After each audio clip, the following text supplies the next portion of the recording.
From Peoria Stadium, Class 5A playoff action here on Clutch Sports Media. First round of the playoffs, and Peoria High hosting Decatur MacArthur. Two storied programs, former conference foes, now in separate conferences, but they reunite here in the playoffs. Hello, everyone. Jonathan Michael and Gabe Haloka here with you in the booth. And Gabe, again, it's been a full week already of playoff action. We've been in a lot of different games just in the last 24 hours or so, but looking forward to cap things off here in style. Yeah, I'm really excited for this game coming up. You know, as you said, I mean, we've had a pretty busy schedule so far, you and me. We've done 3 games in the past 24 hours so far. So, I mean, we've been pretty busy, but I'm excited for this matchup coming up. You know, Peoria High is riding off on winning 4 of their last 5 games, but on the opposite side, you know, they're struggling a little bit, lost 4 of their last 5. But, you know, this is going to be a fun matchup. Really excited to see where it goes. 2 teams coming in, facing each other that really hasn't seen each other since 2022. Where Peoria High ended up winning that game and ended up coming out and getting runner-up in state. So looking to get a little bit of revenge if you are Decatur MacArthur on the other end there. Definitely trying to shake off the memories of that last game. Again, we were here for that game, Peoria High, Decatur MacArthur, a few years ago, and Peoria High won that game by a handy margin, 62-14. And like you said, Gabe, they went to state that year, and I mean, we saw Peoria High last week here against Normal Community, and the last few weeks they have looked really, really good, and they look every bit like a Class 5A state contender. Yeah, I really like just how they run their team. I mean, when you have weapons like Breon Green there at the helm at quarterback, and then, you know, like guys like Jaquarius Green there on the line that are always there and, you know, playing at the best level. I mean, we've seen Jaquarius Green on the defensive side and offensive side of the ball where got a couple of fumbles trying to take some back, and he's been hot there, and, you know, just an all-around complete team, and really excited to see how they're going to play today, and especially when the playoffs coming up, I could see them making a deep run. For sure. Again, playoffs, it is a different animal. You know, it's a little bit, you know, different mentally, you know, knowing that, hey, there is no safety net. It is win or go home. So, again, you know, Peoria High is certainly the favorite. Again, they're the 3 seed in the Class 5A bracket. Decatur MacArthur, the number 14 seed. But, again, there's a reason you play the game, and, you know, seed lines are just kind of there. Obviously, I think Peoria High has the momentum right now. But, you know, this is a MacArthur team that's hungry to get back in the win column after losing their last couple. You know, and, you know, back earlier in the season, MacArthur had a close win against Normal U-High, 1-point win, 28-27, and you go back to that game, and, you know, if you don't win that game, you're probably not in the playoffs. But again, they play in a very strong conference, the Central State 8 East Conference, which also includes Chatham-Glenwood, one of the top-ranked teams in Class 6A. Also, Rochester, one of the top teams in Class 4A. So, again, and we talked about the last 2 games off here, Gabe. MacArthur has kind of hung around in those last 2 games. They don't go down easily. Yeah, I mean, as you said, John, you know, able to make their way into playoffs. If they didn't win that game against Normal U-High, they probably wouldn't be here. But, hey, you're here right now. Take advantage of the opportunity. Go out there. Keep playing the game that you've been playing the entire time, and make some noise here in the playoffs. You can be the underdog in this situation, but come out here and play your game and see what can happen. If you end up winning this game, it's going to be good for you and good publicity, too. Yeah, most definitely. I'm sure a lot of people's eyes would turn towards Decatur MacArthur if they were able to pull off the upset here tonight. Just kind of setting the scene a little bit for you. Again, we're here at Peoria Stadium here in the heart of Peoria. This field is a bit different than what it was last time MacArthur was here. Gabe, I know this was before your time with Clutch Sports Media, but Peoria Stadium used to have natural grass field, and there used to be kind of a large mound that ran the length of the field and everything, kind of helped drain the water off. But now it's an artificial turf field, so a little bit different than from last time they were here. They got the new video board, obviously, over there as well.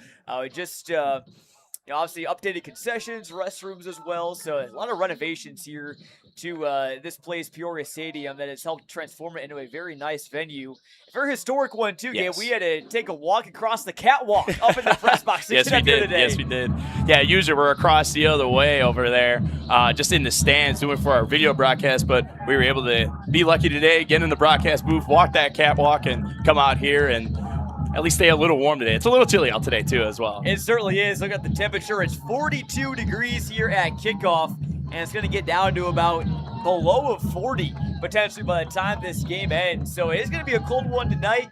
It might change things a little bit, maybe run the football a little bit more. It's going to be harder to maybe catch that football in the air. But again, I mean, we saw Peoria High last week. That was also a cold game, and they flourished pretty well. A 36-14 win over Normal Community that helped win them the Big 12 title. Yeah, they're just a very strong fundamental team, as we talk about.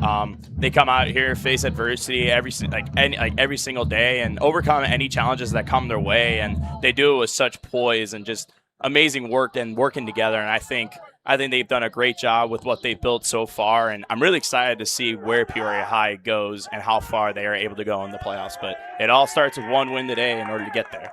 Indeed, and the winner of this game will face Morton. That game already been decided. Morton beat Thornton Fractional North. So, again, if Peoria High is able to win, they would be back here at home next week against the Morton Potters. It would be an all-Central Illinois matchup. And, again, lots of local teams in Class 5A. Washington beat Normal U High last night handily on our Clutch Sports Media, also on our YouTube channel. Saw that game, and also as well, Bloomington, they're playing Mascoutah now. They're also in Class 5A for potential quarterfinal matchup for Peoria High if they are able to win.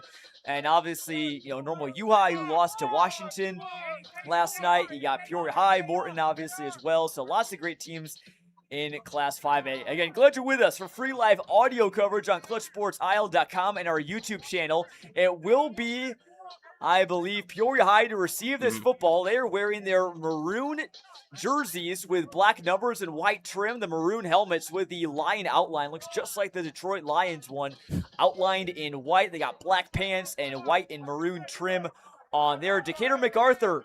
In their blue lids, the silver M emblazoned on the side, blue numbers and white jerseys. They will kick off from left to right towards War Memorial Drive here just south of the stadium. Kickoff is a squibber and mishandled by the Lions. This one could be Generals football, and their sideline seems to be pretty excited. They might have it. And that was recovered by MacArthur. What a way to start this game and shock the Lions on their home turf. I mean, we've seen the Lions always do their onside kicks whenever they kick as well, but Decatur MacArthur showing a little taste of their own medicine there to start off the game. I don't think the Lions were ready for that, but they took advantage of it. Now they have possession of the football. Now let's see what they can do if they're able to put together a drive and put up an early score on Peoria Lions. That may take them out of their momentum that they came coming in this game. Yeah, it kind of flips the mentality of the defense. Not ready to go out there necessarily, but they got to get out, get ready for the game. Caitlin Williams, a wide receiver for MacArthur, jumping around the huddle, so that fires up the MacArthur sideline, which you need right off the gate. We heard them bumping some music in the locker room before this one, so they're ready, they're amped up to play, and they will take over on the Peoria High 43. MacArthur's quarterback, number 17, he's a senior, Jamore Singleton, all-conference player last year, and he's in the shotgun. It'll be a handoff going up the gut, and he's going to get pushed back by several Lions. We saw that a lot last week against Normal Community, and that Gabe went to number 5 for MacArthur. That is Caden Brown, whose name we're going to be calling a lot tonight.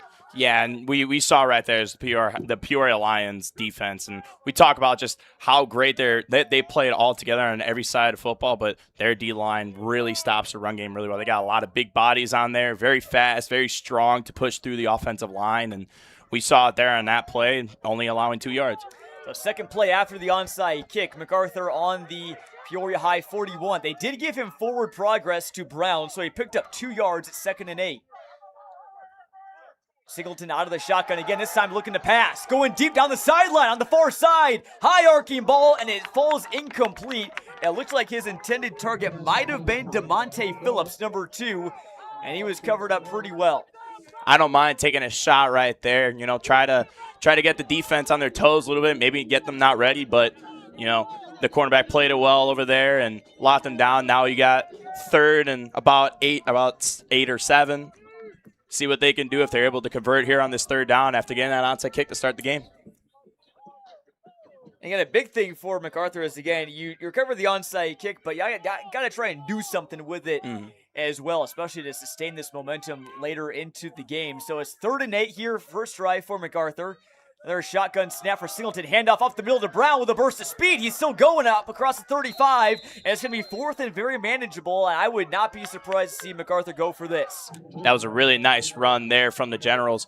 Able to just push it up the middle, get through the D-line, and almost get a first down, but it is very short.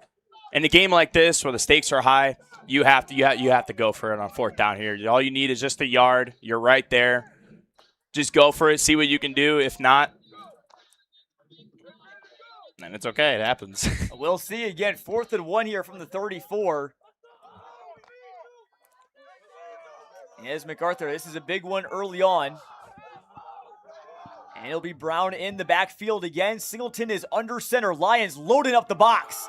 Who's stronger in the trenches? And MacArthur might have got it. It's going to be very close from this angle. But Gabe, it looked like Caden Brown picked up the first down. And he did get the first down there. That was a great drive there from the Generals there to get the first down, especially after that big pass on 2nd down and making it 3rd and a little bit long, but get it to a manageable 4th down, able to convert. Now you got good field positioning and a new set of downs. So 10 minutes left here in the first quarter. MacArthur's got it on the Peoria High 32. Yeah, no deep safeties for the Lions. They're blitzing here. Another deep arcing ball from Singleton. It falls out of bounds. It'll be 2nd and 10. Again, a quick note, just a reminder for those of you tuning in. Again, this broadcast is just live audio coverage. Again, it's been a big week for our CSM crew and everything. So, again, just audio here tonight. We're not having technical difficulties. You're not seeing anything you shouldn't see or hopefully hearing nothing you shouldn't hear. But again, just a live audio broadcast. And again, glad you're with us here tonight. MacArthur's got the ball here now, 2nd and 10 from the Lions 32. And the main thing about MacArthur here in this game is if any mistake, I mean, as you said, the Lions play great ball on both ends of the field, but any mistakes that they make either offensively or defensively, you have to capitalize on it in a game like this. So 2 wide receivers now here for Singleton, 1 on each side of the line. Some extra blocking help. Number 11 and 22. A handoff goes to Brown and got blown up by the Peoria High defense. Now see who that was. Again, as broadcasters, full transparency, it is hard to see Peoria High's numbers sometimes with the black numbers on the maroon jersey. So we will try and identify as much as we can. But a good stop there by the Lions defense will set up a 3rd and long. Now you got them at 3rd and long. Lions have them where they want them. Let's see if MacArthur's able to find a hole in their defense. I mean, we've seen a couple of deep balls that almost got caught so far here in this drive. Let's see if maybe they go with a deep pass and catch the Lions off guard. 3rd and 10 here. Singleton going to keep this one flushed out of the pocket. Still going. Left and crosses over to his right. Now he's across the 20. And before he's brought down there by Darion Mays, the Peoria High quarterback, who's also a key wide receiver. But that's a first down for the senior QB. That was just a great run there from the quarterback. Able to run up the middle. Saw no one was open on the pass play. Able to use his legs to get the first down and keep this drive alive for his team. Now you're also set up for a decent field goal if you want to as well, to get some points on the board after that onside kick recovery in the very first play of the game. Yeah, we don't necessarily know what MacArthur's kicker situation is. Again, I believe it's Aiden Bruce, the junior number 16. Obviously, we know he can kick onside kicks because that's how MacArthur got this ball. And they've got picked up 2 first downs now right on the Peoria High 20-yard line with 8:30 to go in this first quarter. And 2 wideouts for MacArthur. Handoff again goes to Brown. He gets swallowed up. That Peoria High defensive line came to eat.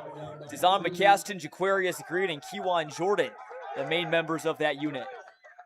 We saw a little bit of aggression there. Bishop Smith's helmet flew off from a Peoria High Lions defense. Don't know who it was, but there's a flag on the play. Yep, and we'll see again. We'll confirm what this is. It was on Peoria, so. And playoff game, big thing is keeping the emotions in check for both sides. So Jaquarius Green going to come out of the game for the Lions. Again, don't know if he was a guilty party or not, but it'll be MacArthur ball on now the 10. And we've seen Peoria High over the last few weeks, and we've seen a lot of penalties from them on both sides of the ball, with offense or defense. But I think that's the one thing that they try to work on a little bit more is more discipline when it comes to penalties, making sure you do not allow any extra yardage for the opposition. So it'll be, again, another somewhat heavy set here for the Generals. The lone wide receiver up on the far sideline is DeMonte Phillips, number 2, a junior wideout. Handoff goes to Caden Brown. He's he's near the 5-yard line. Got pushed back, so he got about half of what he needed to get to the goal line here on 1st and goal. I really like what Decatur MacArthur is doing in this drive right now. They're doing a mix of pass and run so far. I mean, we saw a couple of deep pass attempts that didn't connect, but at some point, one of those is going to connect. They're going to find your receiver, and that's going to be a big play and a big momentum shift going forward, and that's something that they're going to need for this whole game. And with the Generals getting close to the goal line, the Lions will bring back McCaston and Green onto the field. They both are on the sidelines for that last play. Again, McCaston, a transfer from Limestone, also by way of Dunlap. So here's a 2nd and goal. Handoff, ground, going to the left side. Trying to find room near the pylon. He's awfully close. He's in. Decatur MacArthur takes a 6-zip lead with 7:11 to go here in this first quarter, and a nice start to the game for the visitors. The Generals just put together a great drive there, John. I mean, as you said, you caught the special teams lacking on their toes, ended up getting that onside kick recovery. You got down the 4th down and short, able to convert on it, and just a great drive the entire way, able to run the ball through this Peoria High defense that's been notorious for stopping the run pretty well, and able to score 6, and now the PAT to put it up 7. MacArthur takes the ball on the onside kick to start this game. Again, we thought it was going to be Lions football and maybe got a chance to throw the first punch, but it's MacArthur who takes a 7-zip lead here. And again, Gabe, earlier today, Clutch Sports Media, we broadcasted Metamora's game against Chicago South Shore. Obviously, Metamora won big in that game. They were the heavy favorites. They just buried South Shore from the start. And, obviously, midway through the first quarter, there was no hope of South Shore coming back. Now, if you score in your opening drive like MacArthur did, this, I think, could be, completely different. And, I think it's set things up potentially for them to hang around. Yeah, there is a big mood shift coming in. I mean, if you were Decatur MacArthur, you're seen as the underdog. You're seen as a team that is unfavored here in this one. But you get that onside kick recovery, you go and you score 6. Now you've shown what you can do and the kind of weapons that you have on your team. It's a little bit intimidating, if I were to be honest, if I were the Lions. So we'll see what they do here. Again, MacArthur, maybe onside kick it again? I mean, again, Peoria High, they don't necessarily... It's risky. They're not lined up to recover an onside. They got 2 men back at the 40, 2 men at the 25, and 2 men back at the 8, plus 5 up there on the 50-yard line. So... not sending everyone forward, and again, here's Bruce to kick it away. This is an actual kickoff, angling to the left side, caught by the 21 or so by the Lions. Trying to make something happen on the far side. Lions got a hole. There's a man free down the sideline. I believe that might have been Demarion Zapata, and he got it across and in the Generals' territory, got down to the 45, and yes, indeed, that was Demarion Zapata, who they nicknamed Wheezy. And that's exactly what Peoria High needed, especially after letting up that opening drive touchdown. Able to return the kick, get some good yardage. And the one thing about the Lions is their whole team is very fast and very athletic. Not a lot of teams can keep up with them that they're going to face. So now you're set up pretty nicely in the opponent's territory, looking to score 6 of your own or try to get the ball back. And we know that Peoria High is going to try and get those onside kicks. So and they onside it just almost about every single time. So they take over here with 7:01 to go in this first quarter at the MacArthur 45-yard line. So strong starting field position for both teams so far. 4 wide receivers. Man in motion is Melvin Jenkins, one of their wide receivers. He's going to get the carry on the jet sweep. Jenkins running to the right and got a first down. Picked up about 14 yards before he got tackled at the 31. There is a flag on the play on the other side of the field. And it's going to be a hold on the Lions. Again, we go back to just how many flags that they've had so far in the past few games. Just they got to be more disciplined. They have to make sure that they don't let up yards and they don't bring these kind of plays back, because that was a nice run there that they needed, and now you're bringing it back. And that was a nice run there for Melvin Jenkins, again, who's wide receiver, also a bit of a running back too, plays a little bit of both. He's very speedy, 5'10", 172-pound senior, and had a long rushing touchdown last week. And it'll be Breon Green, throws it, a swing pass out of the backfield, got his man, that's Atarion Pollard, stiff arming a man at the 43, and wrestled out at the 40, and there's some extracurriculars there on the sidelines. The flag flies. And just a brief little skirmish there, nothing too crazy, but we'll see who this is on. It's going to be on Decatur MacArthur. So that should move the Lions ahead an additional 15, I would believe. Again, if it came after the whistle, and it will. So Pollard pushed out at the 40-yard line, but the penalty will send it down to the MacArthur 25. That's a nice little screen pass, or not really a screen pass, but a swing pass there from Breon Green to Pollard. Now Lions are knocking on the doorstep of the red zone. We know how lethal they could be once they reach that territory. So they take over first down, 6:38 to go. It's a handoff to Pollard. Not much space there. A couple of generals get in there on the stop, including Bishop Smith, number 54. He was the man who got his helmet taken off earlier. He's kind of piled in there.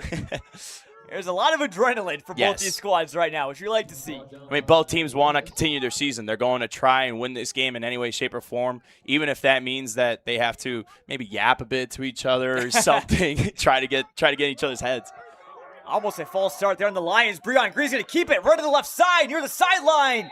Gets tackled out of bounds at about the 6-yard line by Dantarion Knight, junior defensive back for MacArthur. But Green showing off the wheels there for the first time. Yeah, we've talked about Breon Green so many times here in Clutch Sports media history, to be honest. But you know, he's so versatile. He can use his legs, he can use his arm, and he's so aware about what's going on. He has grown into a very mature quarterback for this team. He certainly has. Here's first and goal from the 8, and MacArthur blew it up right away off the edge. Looked like that might have been either Sean Keith Dandridge or Dontrez Knight. That was Dontrez Knight, a sophomore linebacker, and he was there as soon as Pollard could blink. 2 Knights making 2 plays in a row. Indeed. So here's a second and goal now from the 8, just inside of 6 minutes to play. And Dontrez Knight eats up Pollard again in the backfield, that time a loss of 5 yards. This O-line for Peoria High just kind of let Knight blast right up the middle again. Dontrez Knight with 2 great plays there to stop the run game. That's what the Generals are going to need here in this game, is making sure to stop the run game. Peoria High runs the ball a lot. They can pass the ball, don't get me wrong, but their main focus is running the ball. And if they keep getting in, they keep blowing up the O-line, getting in there, making solo tackles, it's going to be a good game for them. And I think Green got MacArthur with the hard count, and it looked like that was Tyron Wallace, his senior defensive lineman, that jumped offside. So it'll make it a third and a bit more manageable, third and goal. We'll move it down to about the 6-yard line or so. But an impressive start so far for MacArthur. Peoria High trying to tie this one up as the Generals lead it 7-0 with 5 minutes to go here in the first quarter. Lions knocking on the doorstep and putting 6 points of their own right now. Trying to convert. There'll be 4 wide receivers here on this play for Breon Green. And you got to keep an eye again on Darion Mays, who's lined up in the top of your screen, or not top of your screen, but a touchdown is complete, but there's a flag down. We'll see what this flag is on. No, he missed. I think he missed it. I think he went through his arms. Oh, it was incomplete. Yeah, he went through his arms. From right here, I apologize. My eyesight, I didn't think was that bad. The ball flew incomplete, so it's now 4th and goal from the 7. And I believe that Green was looking in the direction of Kyrion Woodard right there. It was a little slant route on the right side of the field. Just went right through his arms, could not corral it. Again, it's a little bit cold. That could have been a factor in that one as well. So now you got 4th down. And Green might have got them again with another hard count. So MacArthur giving Peoria High some free yards. It's now going to be 4th and goal from about the 3-yard line or so. And now maybe go from a pass play to a run play here. You can get a little tush-push action if you want to. You could again. Yeah, Jaquarius Green, who again weighs in at 375 pounds at left guard. And there's center Haven Kennedy, 268. Also got Lamont Washington, 298 on the left side. A lot of muscle out there. It's a high snap. Green corrals it, runs into the end zone, finds space on the right side. And Peoria High is cut it to 7-6 with 4:28 to go. Great bounce back drive there for the Lions. A few penalties helped them on the opposition, but nonetheless taking advantage of those mistakes that Decatur MacArthur made, and now you know they're going for 2 to try and take the lead early on here. And they certainly will. Again, they like to keep it with Green a lot, especially on those 2-point conversions. I mean, that play was essentially a 2-point conversion from the 3-yard line. I mean, just pick out your best 2-point play, and that's what Peoria High did there. It's a Green keeper, and we'll see if he does it again here on the 2-pointer. As we get a whistle that blows before the snap. Looked like there was a loose football on the field or a late substitution.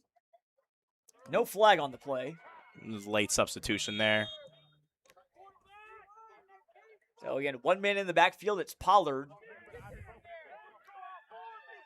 And caught that swing pass to get some big yardage. And Peoria High got 15 more on the late hit out of bounds. Green running the option. Rustles out of a tackle and got it for 2. Breon Green able to just make 2 men miss there. I thought he was going to get blown up there when he kept it, but made 2 men miss, able to push his way, use his strength to dive into the end zone. Now Lions are up 8-7, and who knows, maybe they'll get the ball back and keep putting up more points on them. We shall see. Again, this game very well could be a shootout. Again, both teams go down the field and score on their first possessions. But again, MacArthur did a nice job of playing the option on that play. They had Green, they had Pollard both covered, but Green just kind of pushed his way past his defender and got into the end zone. And Peoria High leads at 8-7 with 4:27 to go here in this first quarter. I really like the way Decatur MacArthur has come out in this game. I mean, they've come out hot, and they've come out that they want to show that we want to continue our season. We are not going to let a higher-ranked team intimidate us. We are going to come out here, play our game, and show you that we are going to be a problem for you, and we're not scared. I really like what they are doing. It has been a good start for them. Again, MacArthur led by their head coach, Derek Spates. He's been on the program for a long time and really helped them turn their program around. And, has led them into becoming a perennial playoff contender. We saw them a few years ago against Metamora on the Clutch Sports Media airwaves. And we also saw them again, back in 22 when they played these Peoria High Lions. Here's the onside kick and recovered by their quarterback. Jamore Singleton catches it on the fly right smack dab at the 50.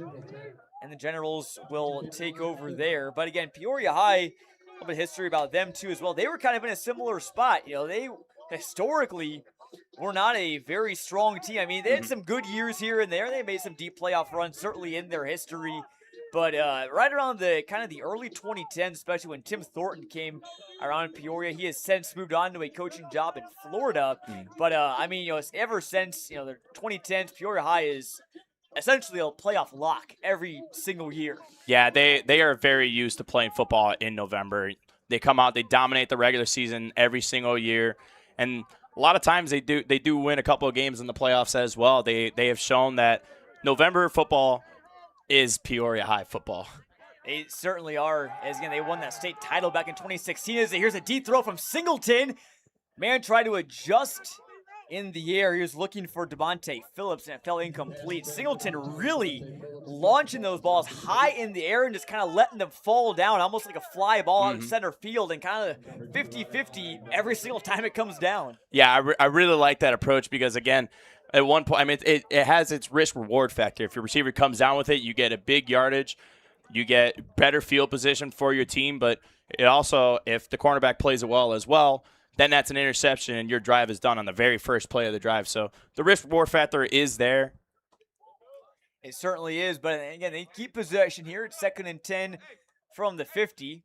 Singleton on the sideline getting the play call, perhaps talking to his coaches over there on the far side. MacArthur has brought a decent amount of fans. They brought a little bit more than a few dozen.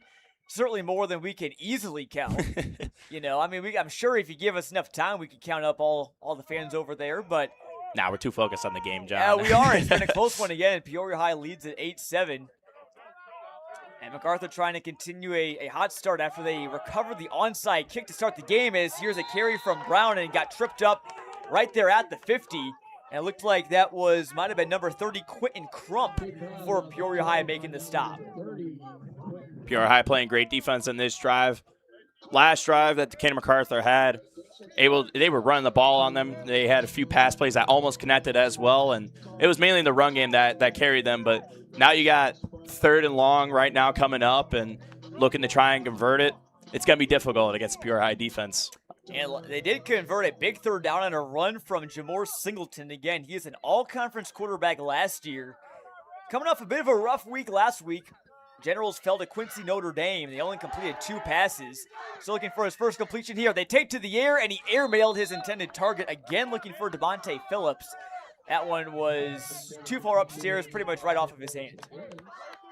He seems to be throwing the ball high every single time. I wonder if he just can't get a good grip on it because maybe of the cold or something. But every single pass attempt that he has had has been a little bit higher over his receiver than he's intended. So see if he's able to make an adjustment, maybe actually be able to throw a little lower, hit his target, and get some good plays too.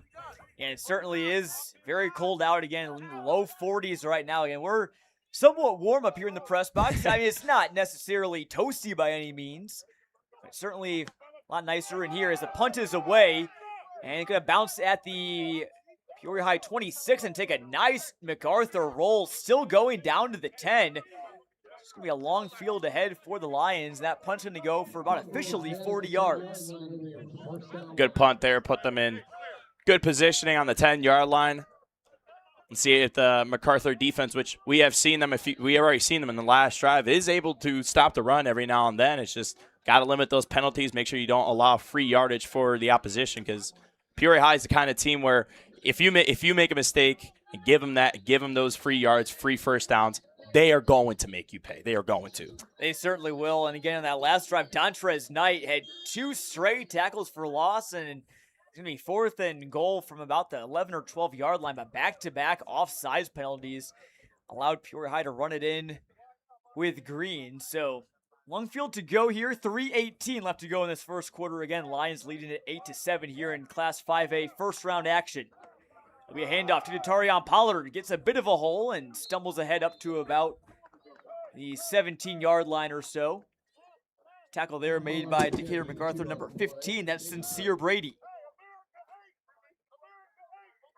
Brady, a senior linebacker for this Generals team. Overall, fairly experienced. They got a good mix of juniors and seniors.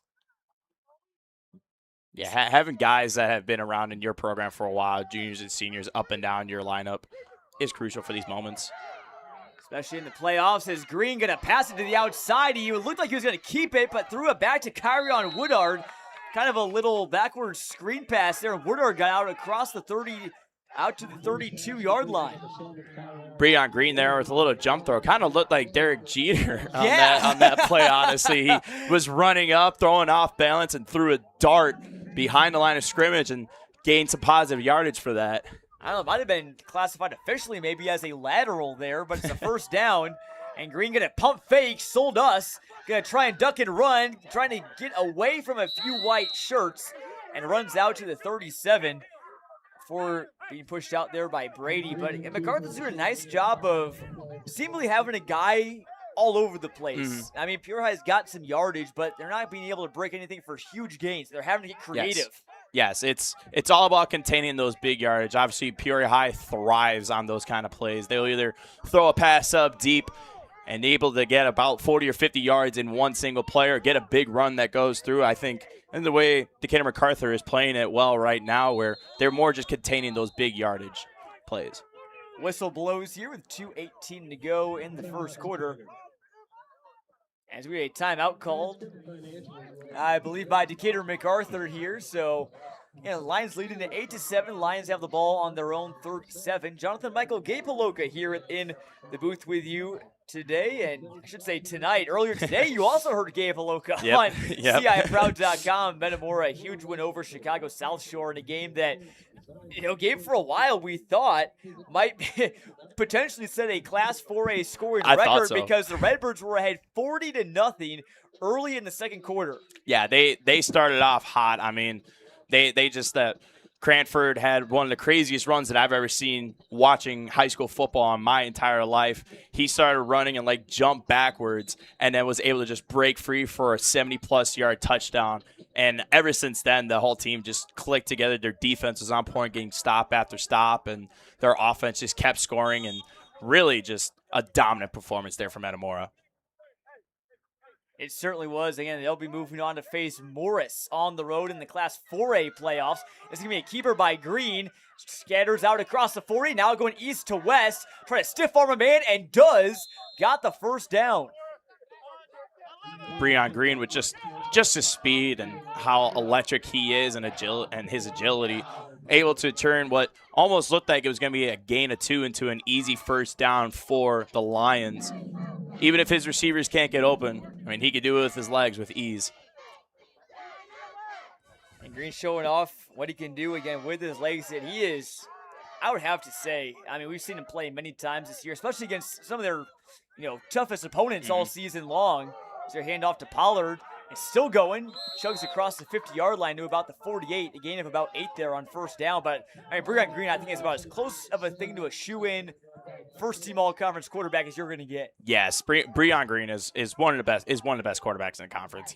He has all the skill sets to be a great quarterback, and he has seen much success. And I think one of the main things that has turned him into that has just been his maturity and how he has been able to grow into the role of that leader of the offense. And being the quarterback of this team is something special.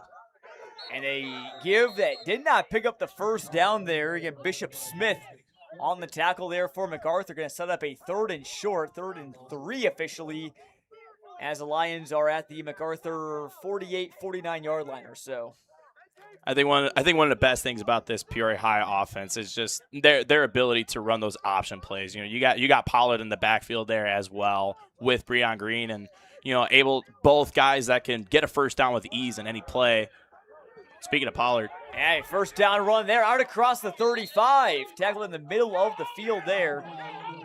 Nice pickup there for Detarion Pollard. And you're talking about all conference teams, and I still to this day can't believe how this happened last year. But Detarion Pollard, again, putting up about similar numbers last year than what he did to what he is this year as well. That he was a second-team all-conference player last year, and I thought he was one of the best backs in the entire Big 12. Here's a keeper from Green going to the sideline, picked up about 10 yards or so. Again, he is just so quick laterally moving the ball. I mean, he just goes, kind of gallops sideways and just finds the open seam. I don't know how he has that kind of balance to stay up how he does. He's able to run through just the defensive line and stay up on his feet and still stay as fast as he can. That's honestly is what's most impressive. I mean, able to just keep his feet on the ground, not go down, and just bull rush through the defense, whoever he's playing. And he had an extra year to get stronger, and I'm hoping he makes our conference first team. Yeah, we've seen him a lot this year as we're time winding down here in this first quarter. 4 seconds to go. 3 Peoria High in the MacArthur 25. They will run it one more time, and still going out across the 15. A nice pickup there. We're going to see who carried the ball. I believe that might have been Melvin Jenkins. It looked like Pollard was on the sideline potentially for that play. So that will do it for the first quarter. Peoria High leads it 8-7. And it's been a nice back and forth game so far. I mean, MacArthur with that punch, but I mean, 2 somewhat clock chewing drives from both sides that ended in touchdowns. Yeah, I really like how MacArthur has came out in this game. I mean, as we stated, like first play of the game, getting that onside kick recovery and then taking advantage of it, scoring 7 on it. But you knew Peoria High was not going to go down without a fight either. They came back right away and not just scored 6. They had that 2-point conversion to take the lead. And right now it seems like Peoria High starting to get in their mojo a little bit, getting back to where they were and finding the holes in the MacArthur defense. But I really liked how both teams have come out in this game. I mean, 8-7 so far in the first quarter. Can't ask for anything better than that, John. It's been a close one. Again, this is a matchup of the 3 and the 14 seed here in the Class 5A bracket. So again, we've been looking at some scores across the state. I mean, in between the Metamora game and this one was looking in the first round. There's sometimes some not so close games, and that has been the case today. There have been some blowouts. I mean, I think Barrington beat Elgin like 72-13 last night. Yeah, there have been some crazy games that we have seen in the playoffs so far. A lot of blowouts, a lot of scores that just a lot of people expected because of just how dominant a lot of teams are. But I really like what I'm seeing so far. I really like close games, John. I want it to be tense. I want it to be really exciting going forward. Here's a first play of the second quarter is a run up to about the 15-yard line. So a short gain there on first down for Peoria High. Again, they have won every game since we saw them in week 5 against Normal West. Again, they fell here right at home, 43-38, but they won in week 6, week 7, week 8, and week 9, all by fairly healthy margins as well. And obviously, this is an offense that knows how to put up the points. Yeah. And here's a 2nd and 4, 11:30 to go in the second. It's a keeper by Green. They fake the sweep, and Pollard, or rather, no, that was Breon Green getting into the end zone. So Green's in for touchdown number 2 on the ground. They had MacArthur going one way, and Green goes the other way. As I said, that's just the versatility of having great running backs and a great quarterback, both who can run the football, because you can run those option plays with ease. You can fake it out one side, get the defense leaning to one side, and then you get Breon Green running over to the right, able to just use his wheels and excel into the end zone, score 6 easily for your team. And you got 14-7, and Peoria High converts this 2-point conversion. That's going to be a 2-score game. And wait, this is a big 2-pointer here as they lead at 14-7. Breon Green looking to throw. Pass is trying to look around the corner. It was caught. Yep, he caught it. And could not see. Again, this is interesting venue at Peoria Stadium. Again, had to crane my neck around the window to see again on that near sideline. That's just the one part of the field that we cannot see. Tough. It's a bit blind to us. But again, the light show tells us all we need to know. I mean, how about this light show, Gabe? I mean, I know we viewers can't see it at home, but you can. Our past broadcasts, see it flashes red and white. It's part of those new stadium upgrades. Yeah, I love the light show. It adds just a lot of just excitement to every single play. Obviously, every time the Lions score a touchdown or wherever they run out onto the field, the lights start flashing. It just gets everyone excited, gets everything going. And honestly, if I'm a team coming into this stadium like Decatur MacArthur is for one of the first times in a long time, and you see those lights going off like that, it can be a little intimidating at times. And when you look at their record and who they have on their team, it can be a little scary. I know I'd be scared if I was them. Yeah, again, it's a tough environment for Decatur MacArthur here. Again, not just even playing on the road, but also changes to your schedule as here comes the onside kick from Peoria High and brought in. That was close, as it looked like that was Tyron Wallace from the Generals who recovered that right at midfield. But again, these first round of the playoffs, you're getting used to kind of a new schedule, right? It does help for a lot of these teams that you have the extra day of rest, but you're playing on Saturday night at 7 p.m., which, again, maybe if these guys have kind of a body clock, you're not used to playing football on Saturday night at 7 p.m. You're probably hanging out at your friend's house, most likely.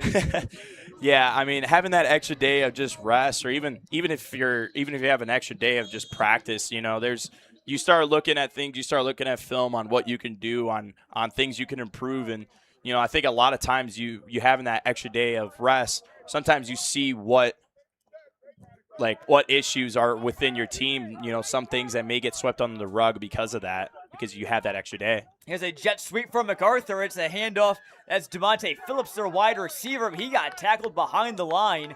Nearly was even a bigger loss, but he's lucky to get back and go for a loss of 2. Yeah, we have seen ever since that first drive of the game, it could have just been a breakfast drive for Peoria High, but so far we have seen them be that defense that we have seen where they've just been so dominant.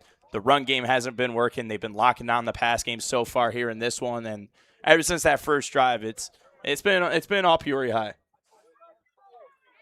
And MacArthur, they had that onside kick to start the game, scored on their first drive, a 5-yard run by Caden Brown, who has an offer from Western Illinois. Here's Singleton in some trouble, just trying to run back to the sideline, and I still think he's going to lose about 1 yard there. But there's nowhere to go on that play. Yeah, the Lions D-line they bull rushed their way in there. All you saw was maroon jerseys and one white jersey trying to get away from all that, but he lost a lot of yardage there, and it's 3rd and 14 right now for the Generals. Trying to convert a 3rd and long, it's going to be difficult against this team, but they've done it before, and it's going to be interesting to see if they can do it again. So it is, again, third and about 15 or so. Generals at their own 45-yard line here. With 10:30 to go in the second quarter, they now trail by 2 scores at 16-7. Lions ahead. It's a toss play to the outside. Caden Brown, stutter step, and that allowed plenty of time for the Lions D to get in there. And a big tackle there by Titavion Alexander. Defense for the Lions came up there. Now you get a quick 4 and out. Decatur MacArthur probably going to just punt it away here and try to get them back in their own zone. So yeah, again, it's going to be about a 4th and 10 or so. Ball just shy of the 50-yard line. And it does appear that they will punt.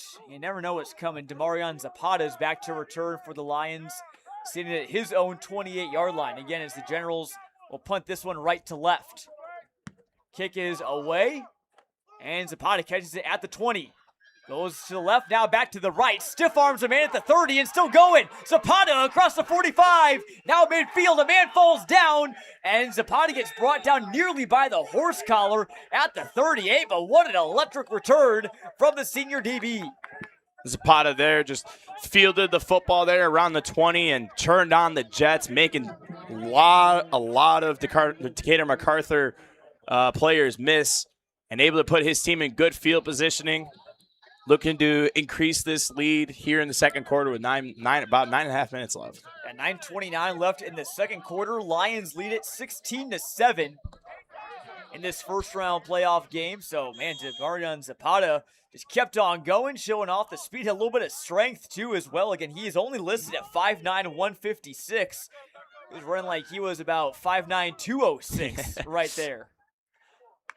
So from the 37, Green in the shotgun will hand it off. Haven't seen Pollard the last couple of plays, but General's trying to rip it out after a short gain. He got about 3 yards. General's D-line there was able to hold him to only 3 yards there, but still a pretty good gain, and would not be complaining if you're the Lions now. You're set up with about a 2nd and 7.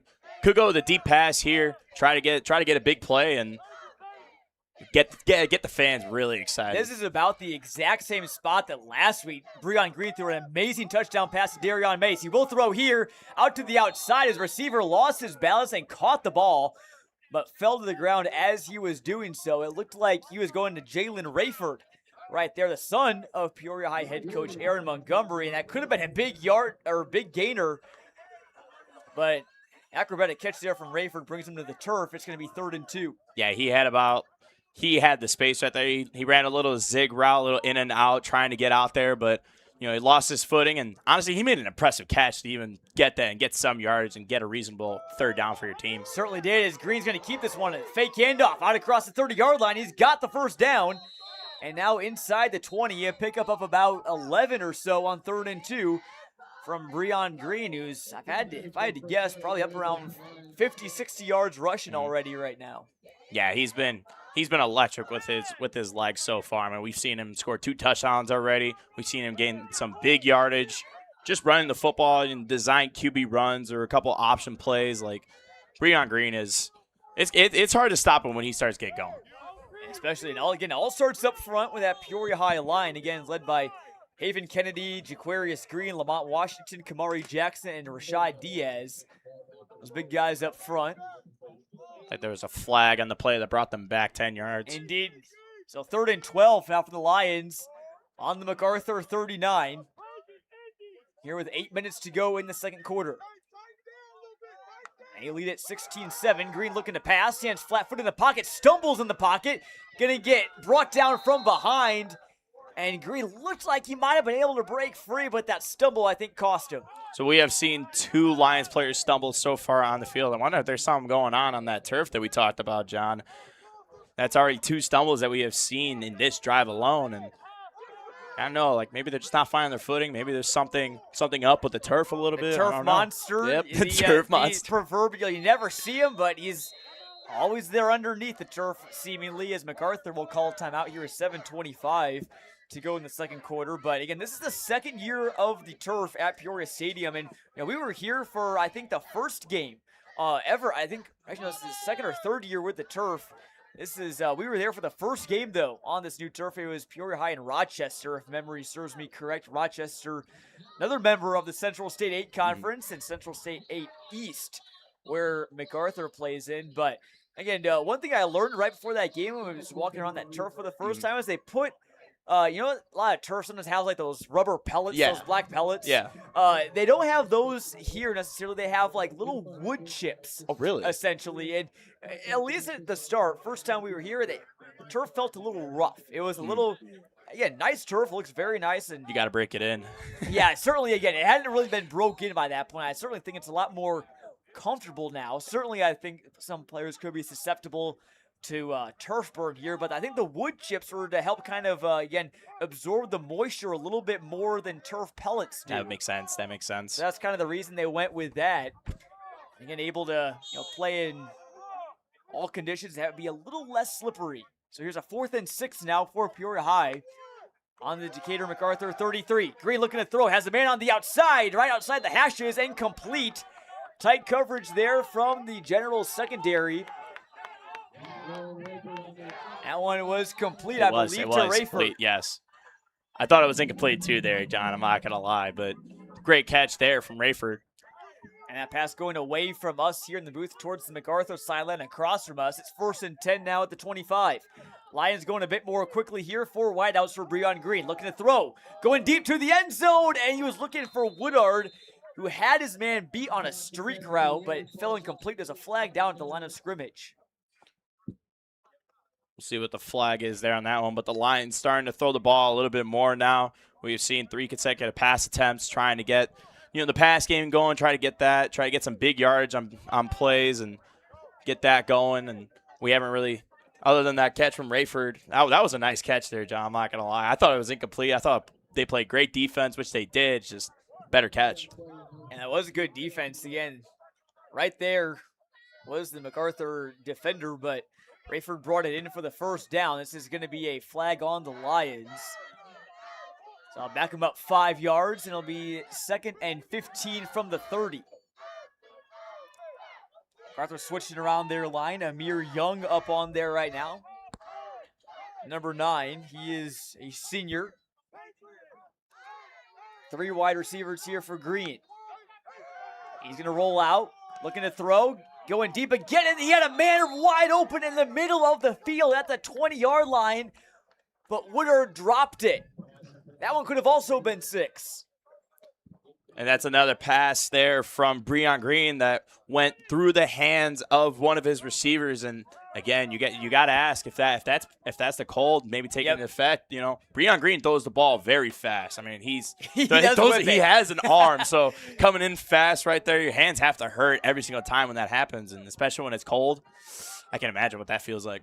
Not good, I'm sure. Here's a handoff. That is, I believe, Pollard still going inside the 10. First down for the Lions, down to the 5-yard line. And they lead at 16-7 here midway through the second quarter. And again, if they're able to punch this in, score the 2 points, now would be a 3-score lead if they can get this to 24-7.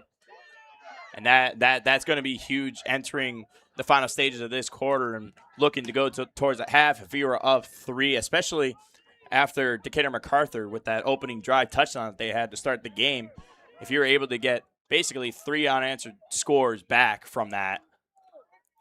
Is Pollard in the backfield here? Green will hand it off to Pollard. He's in.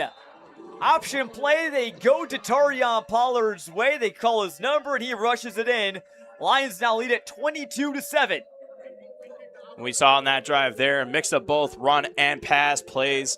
We saw a couple pass plays where, Breon Green maybe overthrew his receiver. We saw one where it was dropped, and then they just went with reliable. Give it to Pollard, punch it on in, easy touchdown. And how many times have we seen that over the years? Again, Tarion Pollard, a veteran starter, his second year, and succeeded Malik Ross, who succeeded Malachi Washington, who succeeded Eddie Clark, and so there's always great running backs here at Peoria High. The 2-point conversion is good, and that's now a 3-score lead. Lions lead at 24-7. You're about halfway through the second quarter, trying to see how much time is on the clock, but got some pretty slick video graphics on there as well, showing to Tarion Pollard. on there. So yeah, that's part of it. And those new upgrades as well. It's pretty sick to see. Yeah, especially with a team that's been as successful as Peoria High over the past 2 seasons. Having a stadium like this where you get new turf, you get new video board that honestly looks really cool. I wish the viewers at home would see it, but if tune in to our next game that we have with Peoria High, which again could be next week. Might be able to bring the video crew here for Peoria High and Morton. And stay tuned to our social media channels. We're at Clutch Sports Media on Facebook and Instagram, and Clutch Sports IL on Twitter. And we obviously are going to go home, and we're going to talk with the decision makers at CSM and also our friends over at WMBD. But again, a lot of good matchups already set to be on deck. If Peoria High is able to win, they would host Morton. Be an all Central Illinois matchup here at Peoria Stadium in the second round. Onside kick is recovered by Tyron Wallace at their own 49. Also, Washington are going to host Muhammad Seymour next week as well. So that's going to be a fun game. Should be a good game. Muhammad's got a great tradition and had a big win against Marion today. So, Washington, boy, they looked pretty strong. I just can't help but think, Gabe, again, Washington playing in 5A this year. They're normally a Class 6A team. We could get a Washington-Peoria High state semifinal. That would be so much fun if that were to happen, John. If we were able to get that, oh my gosh. I could just imagine. Oh, we would certainly be here for that. That game would, again, feed families. It would. It would. We saw Washington against East St. Louis a few years ago back in the semifinals. That was one of the more memorable games, memorable just atmospheres we ever did. Obviously, East St. Louis won that game. But, I mean, the whole town of Washington was there, and we had a blast doing that one again. Very cold at that point of the season, but plenty of fun as MacArthur takes over. 6:20 to go in the second quarter. They trail it now 24-7. As Singleton will drop back, look to throw, going to air it out deep. Another high arcer. Got a man, 50-50 ball. It's 2 men wrestling for it. It's caught by MacArthur. Referee sides with the Generals, and what a catch there made by Julian Garcia, a senior wide receiver, and a late flag comes in at the 20-yard line well after the play. And that's the kind of play right there that Decatur MacArthur needs here in this quarter. They just allowed 3 unanswered touchdowns on the defensive end of the ball after scoring an opening drive touchdown, and they were able to throw a bomb up there, get a big play, and that's the kind of momentum shift that they're going to need, especially in the closing 6 minutes of this second quarter. And if you can just hold Peoria High scoreless before the half, maybe score a touchdown, maybe get a 3-and-out or a turnover. I shouldn't say a 3-and-out. It's a 4-and-out because Peoria High goes for it almost every time on 4th down. And so the referees are walking him back. I think Garcia got a little bit too excited after that completion. He was very fired up, and maybe he said something to his Peoria High counterpart across the way. That'll back him up about 15 yards. So it's still MacArthur ball, still a first down. They're at the Peoria High 34, and it's 1st and 10. Singleton catches the snap in the shotgun. Hesitated to pass and just lobs it to the sideline. Kind of a lame duck throw there. Not really quite sure what that was supposed to be. Again, probably maybe the cold hands. I think he bobbled the ball there in the pocket. He tried to pass it. Looked like he lost control of the ball a little bit, and then just tried to throw it as much as he could, and just left his hands wrong. And that's going to be called an intentional grounding. A flag came in late. So, again, 2 straight penalties for MacArthur has hurt them. And, again, Gabe, first drive that Peoria High had, those back-to-back offsides really cost them. And these 2 could set them, again, well behind schedule here on down and distance. Yeah, and it really goes back to that big play that they had, and then something with whatever Julian Garcia said or what happened there, sending them back 15 yards. If they had those 15 yards right there, this would have been very helpful, even if they did have this intentional grounding pass, because obviously cold hands, you lose control of the ball every now and then, but having that extra 15 yards would have put you in a lot better position right now. So I believe they might have waved off that flag, so the referees converged and decided that was not grounding. There was a receiver in the area they determined. So it's 2nd and 10. There's no loss of down, just an incomplete pass there from Singleton. We'll catch it again. Facing pressure off the edge. Got hit by Judah Robertson. Is picked off at the 5. Lions got it as Darion Mays with the interception and returning it out past the 25. Still going. Darion Mays on the sideline. He's got speed. One man to beat. Mays, 95-yard pick 6. Unbelievable. wobbler pass there from Jamore Singleton in double coverage right there, trying to get it to his receiver, Darion Mays, able to pick it off. And then he's just able to use the speed, and his team was there at the blocks, running all the way down for 95 yards. That is a big play there for the Lions, where it looked like Decatur MacArthur had a chance to potentially put some points on the board and get back into this game. Wow. Game just flipped on its head there. Again, as you said, as the Lions going to pose for some pictures there on the sideline. Again, Darion Mays, the pick six. He has been Mr. Interception for Peoria High. We talk about Jaquarius Greaves, Mr. Fumble Recovery, but Mays has been an absolute ball hawk this season. Again, returning all-conference selection in the defensive secondary. And just the return, very impressive. Waited, was patient. Yes. And how about that Peoria High defense setting up some blocks? Yes. And Mays just following them and using his speed to burn down the sideline for 95 yards. Yeah, Mays, you hit on the head there, John. Just being patient, letting the block settle. You know, some kids, they get excited about trying to get to the end zone there, and they run a little bit faster trying to get it. But he was patient, let the block settle, and that is what ultimately led him to the 95-yard pick six to extend the lead up to 23 right now. So it's 30-7 Lions, 5:44 to go in the second quarter. Green looking to throw on this two-point conversion, and well defended there by Decatur MacArthur. And it falls incomplete, but gave Darion Mays on the sideline getting a drink of water right now. He's got a kind of a camo kind of skull cap on right now to kind of stay warm, but again, camo, there's no hiding, though, that Darion Mays, the impact that he can have on a game. We talk so much about Pollard and Green, but I mean, maybe that's why Darion Singleton Mays didn't is see right him. there as well. Maybe that's why Singleton didn't see him there wearing that camo hat there. Didn't see him coming in, but what a play there from Darion Mays. I mean, that's a big play, especially in a game like this, in the playoffs. Those kind of plays are what's essential for your team to succeed in this game. And it looks like Peoria High got another chance. Look at that, there's a flag on the play. There was a flag on that original two-point conversion. They did not convert it. It was an incomplete pass, so nonetheless, same result. So it still remains 30-7, Lions in front, but we're talking about the interception from Mays. They're set up. Judah Robertson can absolutely fly it off the edge. And Robertson, a senior starter at linebacker, back there with a crew that includes Jeremiah Rayford, Julian Lowe, and Kendrick Owens. But yeah, he put an absolute lick and a clean one at that on Singleton that kind of allowed the ball to be a little bit wild, but he's still got some good mustard on it. Yes, and we talk about Darion Mays having that pick six, but it ultimately started with the pressure that the Peoria High defense brought on the quarterback there as well. They saw a receiver down the field, pressure coming right to him, and he was able to just throw it on up. Mays made the play, and then it was an all-around team effort for Peoria High on that pick six.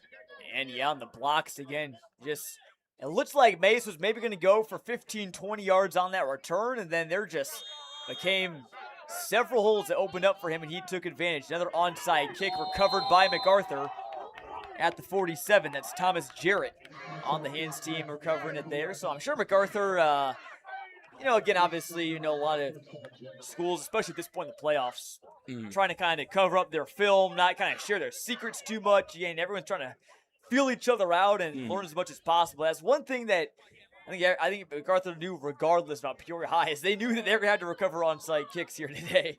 That's the one thing if you're playing Peoria High is you got to be ready for those onside kicks. I mean, they're going to do it every single time, and if you are not ready for it and you do not recover it, they're going to get the ball back every time, and they're going to make you pay for that. So rule number one when you're preparing for Peoria High, be ready for those onside kicks. Certainly. Again, Generals, give them credit. They've recovered everyone so far. They recovered one of their own. That was the game opening kickoff, which they took down for a touchdown. But again, after a hot start, life seemingly sucked out of this offense. So we'll see if, again, Singleton and company can bounce back.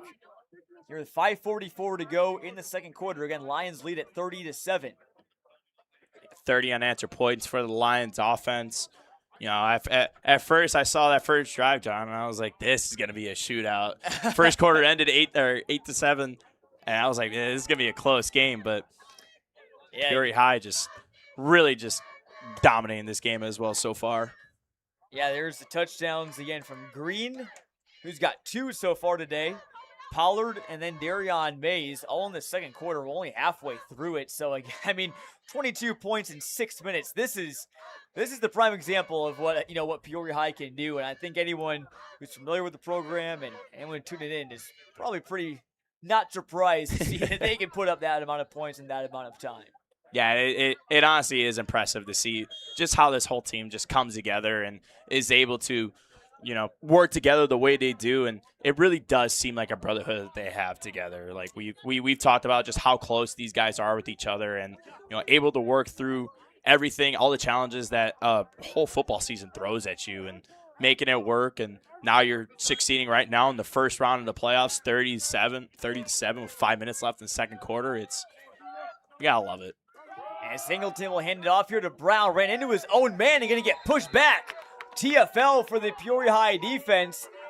And it looked like that might have been Melvin Jenkins who came in off the edge and got in there on that stop. And again, we just haven't seen the run game be as effective as it was on that first drive that Decatur MacArthur had. I mean, they were able to run through the defense, able to get big runs, big yardage gains, but Peoria High was able to make an adjustment, and now we're starting to see just how lethal this defense can be on the D-line. And again, they've given up only 14 points in back-to-back weeks against some very good offenses. Bloomington back in Week 8, and they held Normal Community to just 14 points last week. Normal Community fell in their first-round playoff game to Mundelein Carmel 60-44. That shows you how strong the Iron offense are. It's another short run going nowhere there for the Generals. That time, Dazon McCaston got the stop. Again, it just feels like Decatur MacArthur cannot really get much going right now. It just feels like every play that they run, Peoria High is all over them. It's like they know what they're running so far. And Singleton hasn't thrown it on this drive after that pick from Mays to end the last drive. And in that last drive, it looked like MacArthur was going to have something going. They got the deep pass, that completion to Garcia, but then the 15-yard penalty, and obviously the interception. So, again, they've been close, but close isn't going to get it done in the playoffs. And you need to start executing at some point. 3rd and 13 with 4 minutes to go in the second quarter. Generals trail it 7-30. And a flag comes in from the back judge. And this looks like it might be a delay of game, I believe, from the Generals. Now make it 3rd and 18 now from their own 28. Yeah, we have seen a lot of penalties so far for the Generals. I mean, on defense and offense, either allowing yardage, either taking back yardage from big plays that they have had. And Lions load the box, more pressure coming Singleton's way, throws it up, and incomplete. He was looking for Thomas Jarrett. As a flag comes in, looks like the man in coverage, I think, was Titavion Alexander, and I don't know if they're going to call pass interference or not. There's another kind of jump ball from Singleton, who hasn't really been able to throw quite as many darts as Breon Green has tonight. Yeah, I mean, we've seen Singleton throw up a lot of footballs in the air, kind of just like floating it in there, as you said, like a fly ball in baseball almost, and just kind of like hoping like his receiver comes down with it. And it did cost him in one with that Darion Mays pick 6. And again, it all goes down to protecting the football at the end of the day. If you don't protect the football, you cannot win a game. Certainly not, again, especially when you're on the road, taking on a number 3 seed Peoria High team. It's Singleton. No room to run, and there was a whole pack of Lions there that were ready for him. 4 maroon jerseys bring him down on 3rd and 4. Yeah, I didn't see anything but maroon jerseys all over Singleton there. I didn't really see I didn't really see any white jerseys around him at all. It was all maroon, just making their way in there, just as ferocious as they do, and it's intimidating going up against them. And the thing about MacArthur, too, is they got to find at least just something, some sort of consistency through the air to help keep this Peoria High defense honest. And they just keep on running it all the time with Singleton and Brown, and then Peoria High is going to keep on loading the box like we've seen them do plenty of times tonight, and there's not going to be much room for the Generals to run. So 3:06 to go in the second quarter. Again, Peoria High leading 30-7, punches away, and it's a good one bouncing inside the 10. Another good punt there from Aiden Bruce down at the 4-yard line. So it is imperative, I think, on this drive, Gabe.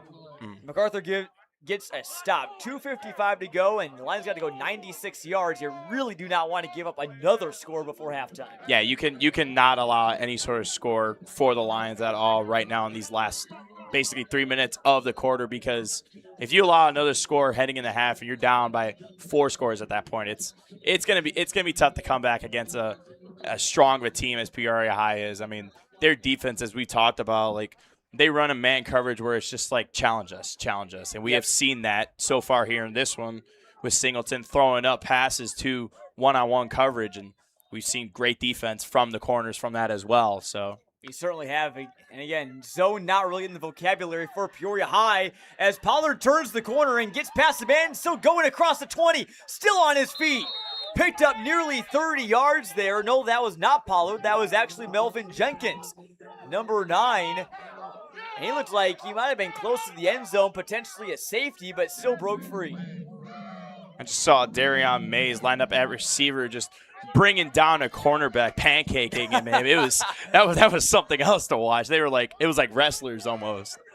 So 4 wide receivers here, 2.5 to play in the second quarter. Green going to air it out, laser down the field, and it hit the hands of his intended target. And it might have been looking, I believe that might have been Rayford. Trying to see who that was, but either way, his receiver was very unhappy that he dropped that pass. That was a perfect pass there for Breon Green. It was right in between 2 defenders, perfect seam streak right up the middle, and just couldn't come down with it. Again, like we've said, that's already 3 drop passes here in this one, John, and it could just be the weather. It very well could be. Again, coldest game of the year so far. And again, that was Rayford he was looking for. Pollard motioning out. It's going to be Green running it to the right side. Picks up about 7 there on 2nd and 10. So Peoria High got 60 yards to go to the end zone with 2:15 to go in the second quarter. And after that drop pass, Breon Green just said, I'll take it myself, and gets an easy 7 yards. And now you got a manageable 3rd and 3 coming up as we approach 2 minutes, and it'll be Green with 4 wide receivers. Trips to the right, Jenkins in motion. It's going to be a keeper from Green. Fake the handoff to Jenkins, who spins around. Green's still going. Green's got the sideline. He's got the speed. 2 men to beat. Still going. Green into the end zone. 60-yard touchdown scamper for Breon Green. That's his 3rd rushing touchdown of the night. 3 touchdowns already for Breon Green, and on that one, it looked like he was going to be taken down around the 50-yard line. Still a great gain, don't get me wrong, but he turned that into a heck of a touchdown there. Spun around, broke some tackles, and then just used his speed to get on the edge and beat every single man that was even close to tackling him, and scored basically an easy 6 points for the Lions. Gabe, how much Monday Night Football did you watch when Chris Berman was kind of do those segments of the top plays? Yeah. You remember yeah. You go, whoop! That was the that was it right there. Whoop moment there for Breon Green. The spin move freed him up, and he took it the rest of the way. 60 yards to the house. The 2-point conversion for Peoria is no good, and so it remains 36-7, and it's 36 unanswered so far for the Lions after MacArthur marched down and scored on the opening drive. 36 unanswered points for the Lions, and they're just showing that they, in their home territory, they are not going to allow anyone to come in here and beat them or even keep a close game. They are going to make sure that they dominate you and make sure that you know it too. And it's a sight to see them as right now 36-7 with less than 2 minutes to go here in the second quarter. I just want to know how many points they're going to end up putting up here at the end of the game. That's what I want to know. Yeah, Peoria High isn't really much of a team to, lay off the gas pedal. They're not going to run up the score, with bad sportsmanship. They're just sometimes even though they're just running the football every single play right up the middle. They got guys that are big enough to create holes and fast enough to create touchdowns. So take the hole, you might as well just go through it. So we've seen Peoria High puts up lots of points, and here's the onside kick. We're going to be caught at the Peoria High 49. There's a little bit of a tussle going on. No flags are thrown. But, Gabe, looking at Peoria High's playoff history, back around in the mid-2010s, right around their state title run the year of 2016, they were putting up some absolutely ridiculous numbers, even in the playoffs, in terms of offensive scoring. Again, I believe, one game scored over 90 points Really? in the playoffs. That is impressive, John. I mean, 90 points in a single game, and you got to think of it as a running clock there as well. Scoring that many 1000%. points, there's got to be a running clock, and still being able to put up 90 points with that as well. That is something else. We will check in at halftime, but they beat Decatur Eisenhower 96-40. Again, crosstown foe for Decatur MacArthur. So, interesting note there is Singleton heaving it downfield. Another jump ball and nearly picked off. Jenkins and Zapata were converging there. It falls incomplete. But that might be, again, 96 points might be the 5A scoring record, might be the all-class scoring record for the playoffs. Again, we were mentioning, 77 was a 4A record. Metamora looked like they might get there today. Thought they were going to be honest. Hey, if it wasn't for the running clock, and then obviously they pulled their starters pretty much after the first quarter. they could have put up over 100 if they kept them all in, but and keep the guys fresh. I'm sure Peoria High might do that in the second half if they're able to keep on extending their lead. High snap is on the ground, recovered by MacArthur. As Singleton, again, could not corral that ball. There was a lion bearing down on him. But, again, the running back, Caden Brown, fell on it. And it's going to be about a 3rd and about 16 or so. We're starting to see Decatur MacArthur, starting to lose a little focus right now. You saw just right there. They muffed the snap and, a little high snap there and couldn't corral it. Luckily, it wasn't a turnover. You still have a chance to convert a 3rd and 17, and we've seen them make a deep pass once already. So, but now it's a little bit more difficult because of that mental mistake. So, looking to try and take advantage of this right now. Again, it is all mental. We've seen what MacArthur can do. Again, as Brown is stuffed right there. It's going to be a 4th and 20. He lost 3 yards there. As Lions there got the stop. They called timeout, I believe, with 41 seconds to go in this first half. And at halftime, we'll go around the area and break down all the scores, preview the second round a little bit. Again, this is one of the last games of the first round to kick off here on Saturday night. I preview next round. Going to be a good week overall for Central Illinois teams. We know that for sure, and we'll kind of recap all of it here at halftime coming up here in a few minutes. But again, MacArthur, going back to that point, Gabe, and we saw that they did in that first drive. They got some great blocks. Caden Brown, their running back, was finding some space. And Singleton didn't complete a pass on that first drive, but he tried to. Threw some nice balls. Yep.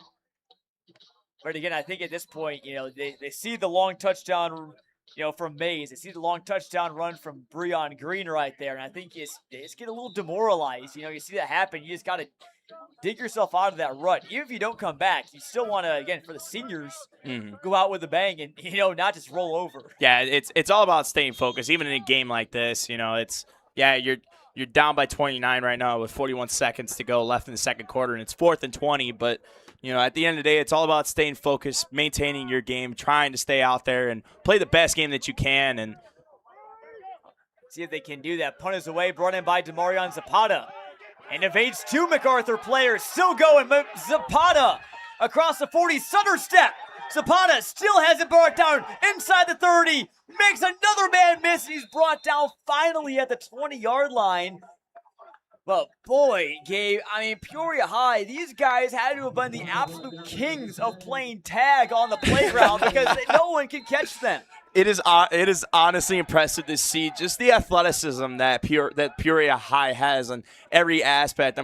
We talk about Breon Green, we talk about the Terrion Pollard, we talk about Darion Mays, but don't forget about their special teams too, and their return man and Zapata. That's already 2 amazing returns for him so far on a punt, able to put his team in good field positioning. And with 22 seconds left here in the second quarter and about 20 yards to go, it's a lot more reasonable to score 6 instead of being all the way down in your opponent's 20 and trying to score with 22 seconds. That was about a 60-yard return from Zapata. And again, Peoria High, their interception returns have been good. Mays went for the touchdown. Zapata with the kick and punt return. So again, Lions lead at 36-7. They could break 40 points here in this first half again at the MacArthur 20-yard line with 22 seconds to go and 2 timeouts left. MacArthur has 1 timeout left. Yeah, 36-0. And we have seen just a lot of explosive plays from the Lions today. I mean, between Breon Green, between Terrion Pollard, between Darion Mays, and just everyone on their team, and Zapata on the special teams. It's been an all-around complete game for the Lions, and I mean they're coming out on all aspects. Can't ask for better if you're Coach Montgomery. There was a flag after that play, a bit of extracurriculars there, and Peoria High is backed up about 15, so the ball's on about the 35.5-yard line now, but still very much in range to score before the half. If they want, we'll see what they do. It'll be 3 wide receivers here for Green with Pollard in the backfield. And another flag on the Lions. Might have been a delay game there, I think. So I'll back them up 5 more. Gotta clean that up, especially I think later in the on. You might be able to get away with it here. Yes. Ahead by 29, but that's a good point, John. If they make it to the semifinals, the state final game, they can't be doing that. Green pump fakes again. Flush out to the right, looking to throw. Throws at the 40 and incomplete. Ball bounced before it could get to Darion Mays. Yeah, and going back to that point, John, you know, like I talked about earlier about Peoria High and how over the past few games they haven't had like the best discipline in terms of penalties. We've seen them, you know, lose a lot of yardage, and some plays get taken back because of either a hold, either because of like an offensive pass interference, something like that. But you know, right now you can get away with it. But once you start getting into those later stages against like some of the top teams in the state, it's going to get really tough, and you cannot allow that to happen. Certainly, here's the 2nd and 15 with 15 seconds to go. Pollard breaking tackles inside the 30. Down to the 25-yard line. Lions do call timeout with 8 seconds to go. You might have time for 2 more, Gabe. At least they'll get 1 more for sure as they get down to the MacArthur 25-yard line. Yeah, with 8 seconds left, I wouldn't be surprised if they just let Breon Green use his arm right now and try to get a shot into the end zone. I mean, we talked about his legs, but you know, he throws lasers out there too, and hopefully he's able to connect with the receiver and, you know, score another touchdown there and increase the lead. But if you're Decatur MacArthur, you know, you're looking to just try and just stop the bleeding a little bit right now. You're already down 29. You got 8 seconds left. You know Peoria High is not going to kick the ball either. No. They want 6 points. That's how aggressive they are as an offense. So Peoria High says, what is a field goal? I'd be curious to know the last time Peoria High kicked a field goal. I don't think I have ever seen them in the about 5 or 6 years I've spent covering Central Illinois high school football. I don't think I've ever seen them kick a field goal. It'll be a handoff, and Pollard was swallowed up right away. Nice job getting free there. I believe that was Jamar Curry. For MacArthur there on that tackle. Timeout call with 3 seconds left to go. 3 seconds left. I mean, if you're Peoria High, trying to get to the end zone, let Breon Green wing it. Let him use that arm, try to get in there. If you're Decatur MacArthur, you're just playing prevent. Yeah, you go to prevent formation in Madden right now and play man 3 deep and just let that go. Only 3 men rushing. It certainly is. Again, if looking at throwing a jump ball to the end zone, Darion Mays is 6'1". Jalen Rayford is also 6'1", both about 175 pounds or so. There's really no one on Peoria High that is super tall. I mean, it just in general, it's not a very tall roster. A lot of guys at 5'9", 5'10", 5'11". You know, I mean, Mays at 6'1" and Rayford at 6'1" are some of the tallest players on the entire team, aside from maybe a few guys on the offensive line. They're just all athletes, John. I mean, as we stated, they got the agility, they got the speed, and they're just playmakers out there. They go out, they get the football, and they all work together, and they're able to make people miss tackles. They use their speed. They use everything that they can to try and break open and find some open grass, and we have seen that multiple times here in this game and throughout the season. It'll be a pitch play to Pollard. No, they're going to run a flea flicker, double reverse, back to Woodard. I think he is brought down at the 41. So it's going to go as a loss for 16. Going to look nice in the stat sheet for Decatur MacArthur. But you look at the scoreboard, as a flag came in after that play. There was a brief push, one from a MacArthur player, one from a Peoria player. Yeah, we've seen. There again, temper still a bit high in this one. Nothing spilled over yet, but certainly from some frustration as again Peoria High leads at 36-7 here at the half. Yeah, we've seen it. We've seen a few scuffles here today, John, so far. I mean, it's been on both ends of the ball. We've seen helmets being flown off of someone else. We've seen a couple of pushing and shoving. I mean, that all comes part of, the competition, especially in a high-stakes game like this where, it's win or go home, trying to keep your season alive. And, if someone puts a big play on you and, you let your emotions get the best of you, sometimes you may get a little push, and, that's a flag on you, and, you lose yardage, and it's all about the discipline there as well, trying to just keep your composure and realizing that it's okay. Just got to focus on the next play.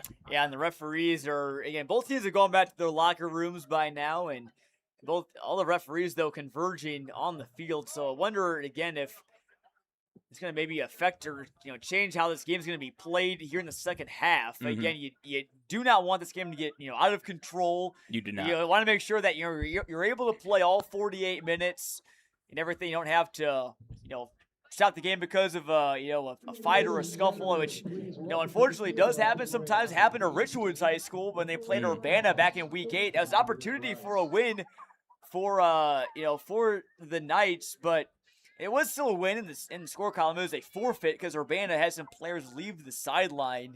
And if you leave the sideline, even if you don't do anything, even if there's a scuffle, a fight, and you leave the sideline, even if you don't throw a punch, you're ejected from the game. And Urbana, small roster, too many players left the sideline. They didn't have 11 players left to finish the game. So, again, you don't want that to happen in the playoffs. So, again, Peoria High, again, they know that they're ahead 36-7. They just cannot, again, be the aggressors. They just got to, let the score do the talking. Exactly. And exactly. Again, they're well on their way to the second round if they can, barring a miracle from MacArthur. So I think that's what Coach Montgomery does teach well, is that, your game is played on the field. If there is trash talk or whatever, if there's a little bit of scuffles or something, that is all done on the field. You sit there and you play the game the best that you can. You sit there and you dominate your opponents on the field. You don't have to worry about talking back or fighting back. You just focus on winning the game. Let your game do the talking. I think that's just how disciplined this Peoria High team is under Coach Montgomery. Yeah, certainly. And again, haven't really seen Peoria High again. I mean, obviously they get fired up, but again, I mean, nothing really spills over. I think they kind of know when to rein it back a little bit. But again, here at halftime, Lions lead at 36-7, and it's been a busy weekend of high school football as the playoffs go on in all 8 classes. Again, we'll take a look around all the brackets and you're kind of recap of some of the area games. We'll start with the larger schools. We'll start with up in normal community, up in Class 7A. They took on Mundelein Carmel today, and again, we mentioned briefly earlier, fell in a big-time shootout. We talk about this game being a shootout. It was 60-44 Mundelein Carmel, and Nebraska 4-star player Trey Taylor, quarterback for them, leads them to victory. But Gabe, we saw normal community last week. Their quarterback, Lucas Beatty, was hurt. Yeah. I don't know if he played today or not. But, even regardless if he played or not, putting up 44, obviously, you don't want moral victories or meaningless in the playoffs. But community kept it close against a very good Mundelein Carmel team. So, yeah, and that's a crazy score there, too, 64. Yeah. Just shootout. That must have been a fun game to watch if you were over there, just, looking at it and, seeing both teams go back and forth. At the end of the day, Mundelein did take the win, and, not much you can do if you're a normal community there, but, tip your cap to a great season. We've covered a few of their games. Yep. We've seen how they played this season. They played well, and it's just all about, working the offseason, coming back, and hopefully you're the one that ends up putting up 60 points next season. Certainly, again, they had a deep playoff run last year, almost beat Chicago Mount Carmel on the road, and again, Carmel is having an amazing season. Again, they're up in Class 8A. See what they did. Just curious this week. Oh, yeah, they're playing Loyola Academy tonight. We'll see if we can get a score of that game. Again, that is Loyola, state powerhouse. They won the 8A state title last year. Mount Carmel, the 7A state champions. Loyola, a bit of a down year for them. They were 4-4. One of their games got canceled, actually. But again, we'll see if we can get a score. There's nothing on the IHSA website. But again, that is a big-time first-round matchup. Again, Mount Carmel, the 1 seed, Loyola, the last team in the field at 32 seed up in Class 8A.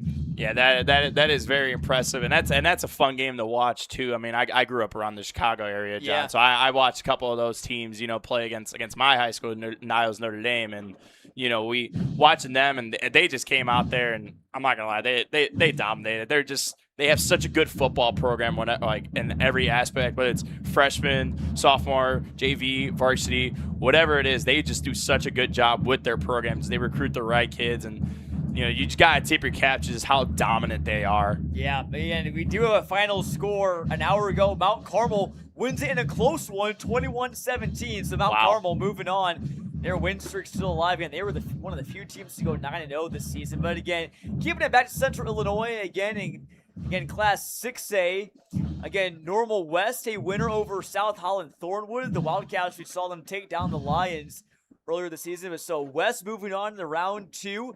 They will hit the road to face Chicago Simeon. That's a playoff rematch. Yes. They faced off in the first round last year. Now, the big thing is if West wins in the quarterfinals, guess who's waiting or West wins the second round, guess who's waiting in the quarterfinals? Yeah, East St. Louis or Chatham Glenwood. That is so unfortunate. They're just such good teams over there, and East St. Louis is just they've been like the team to beat for the longest time. They've just great program. They just know how to develop players, know how to recruit, and they do it year in and year out. It's always a difficult team to beat. Well, again, a note on MacArthur that relates to East St. Louis is freshman year for this player, Bison Johnson Cook.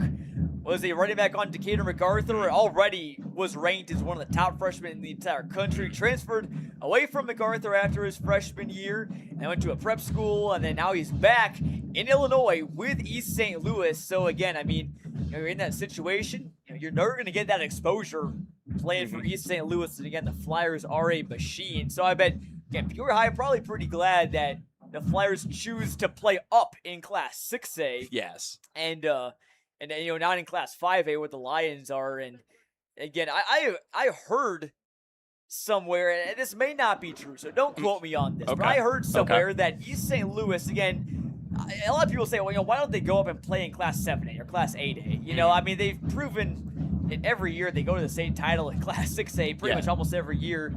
But I've heard that their conference doesn't allow them to go up into Class 7A or 8A because, again, they're playing up one class already. Enrollment-wise, East St. Louis is a Class 5A school, but they can play up one class. I don't know if they're allowed to play up 2 classes or even 3 classes at all. But their conference, again, doesn't allow it. So, again, not sure what the reason is, but that is a theory. And, again, potentially true, potentially not true. But, again, something to maybe gnaw on as well. East St. Louis beat Plainfield East 63-7 last night. So, that game not necessarily close again. West on the road at Simeon next week. Also, Dunlap, we saw them last night. They beat Pekin 49-21. So Dunlap will play at Crete Monee next week. That should be a pretty good game for a Dunlap team that, again, looks pretty good, Gabe. Again, I mean, both sides of the ball, they can really be one of the top teams in the year, right up there with a Washington or Peoria High when they're at their best, I think. I mean, like I said, we saw the game yesterday against Pekin, and it was just dominant from the start. It felt like Pekin was just always trying to claw back, in every second of the game. And Pekin played a great game, but Dunlap able to just take the win at the very end. And it just, they won the game, and now they're facing a good opponent. I'm excited for that one there, John. That's going to be a fun matchup. It will be a good game. A winner of Crete Monee Dunlap will face the winner of Bradley Bourbonnais and Burbank St. Lawrence. So some strong teams down there as well. Again, in case you're just tuned in, we're at halftime. Going through all the Central Illinois playoff scores and previewing the second round here. Again, glad you're with us on Clutch Sports Media. Lions leading at 36-7 over Decatur MacArthur right now. But that is all the teams in Class 6A. Now, again, 5A is really kind of the money class for all these Central Illinois teams. Washington beat Normal U High last night. They're in the second round. They'll host Mahomet Seymour next Saturday at 2 p.m. Kankakee is through the second round. They beat Lamont. They'll take on Providence Catholic. That's going to be a good match between Kankakee and Providence. And Bloomington, how about the Purple Raiders? I admit I did not pick Bloomington in our CSM Pick'em on Clutch Sports Media Overtime. Picked all the winners of all the playoff games, but they are, as the kids say, Gabe, I'm going to say it, they are laying the belt on the scooter right now, 50-19. Yeah. And so Bloomington going to be likely through in the second round as well. They are going to most likely travel to Oak Forest. Wow, that's going to be an interesting matchup there against Oak Forest. I mean, Bloomington making you eat your words there, John. Yeah. You know, not picking them. They must have gotten the memo that you didn't pick them and were like, you know what? Let's go win this game in a very fashionable way and, you know, show Jonathan Michael that he was wrong. I swear, Bloomington has been a tough team to figure out. You know, I mean, they proved me wrong early this season. They lost a lot. They had some big wins that I did not expect them to do. They beat Normal West. They beat Normal U High as well. But been a good season for Bloomington. And again, they'll look to play Oak Forest. And again, the second round matchup below that, if Peoria High is able to hang on, it would be Peoria High and Morton. So that would be a guaranteed Central Illinois team into the quarterfinals. And potentially if Bloomington could beat Oak Forest, we could be seeing Peoria High, Bloomington. Maybe if Morton's able to pull the upset, Morton against Bloomington. And you still got Washington up there that could face them in the state semifinal game. So there's a lot of teams that we could cover. Very exciting. Very exciting this year. Again, Washington first out in 5A in quite some time. And Morton, Peoria High, perennial 5A teams as well. Going down to Class 4A, only two schools are, I was trying to think. I believe just two schools. Metamora, obviously they won today. We were there. They beat Chicago South Shore 62-14. So they're on the road at Morris, who beat Peoria High by one score here at Peoria Stadium back in week 4. And again, Peoria High hung right with them. So that will be a great game. Jadon Cranford and company hitting the road. And then in Peoria Notre Dame, they will host Lombard Montini here in Peoria next week. So again, Montini, I'm sure a program you're somewhat familiar with, Gabe. They just win every year, seeming every sport. They do. I mean, they have such a good athletic program, just all up and down. You know, they know how to recruit. They know how to get people to go over there. But they just know how to develop good players as well. And every year in, year out, it's just it's gonna be a fun matchup playing against PND. Yeah, again, Montini, one of the smaller Catholic schools there in Chicago. Again, I mean, they play in Class 4A here in football. They usually don't play in the top class in basketball or volleyball or those sports. But I mean, I think you can make the case that Montini should play up in that class because again, they just seemingly all the time are deep in the playoffs. Again, maybe not so much with football, but it reminds me a lot of St. Ignatius. I mean, talk about basketball, volleyball. St. Ignatius is good. They make a lot of deep runs for sure. So again, P&D will host Montini. Big 12 showed out pretty well in the playoffs. Normal West wins, Bloomington up big, Peoria High up big. Normal Community loses, Champaign Centennial lost, but gonna be good representation from the conference in the second round. Again, small school action again.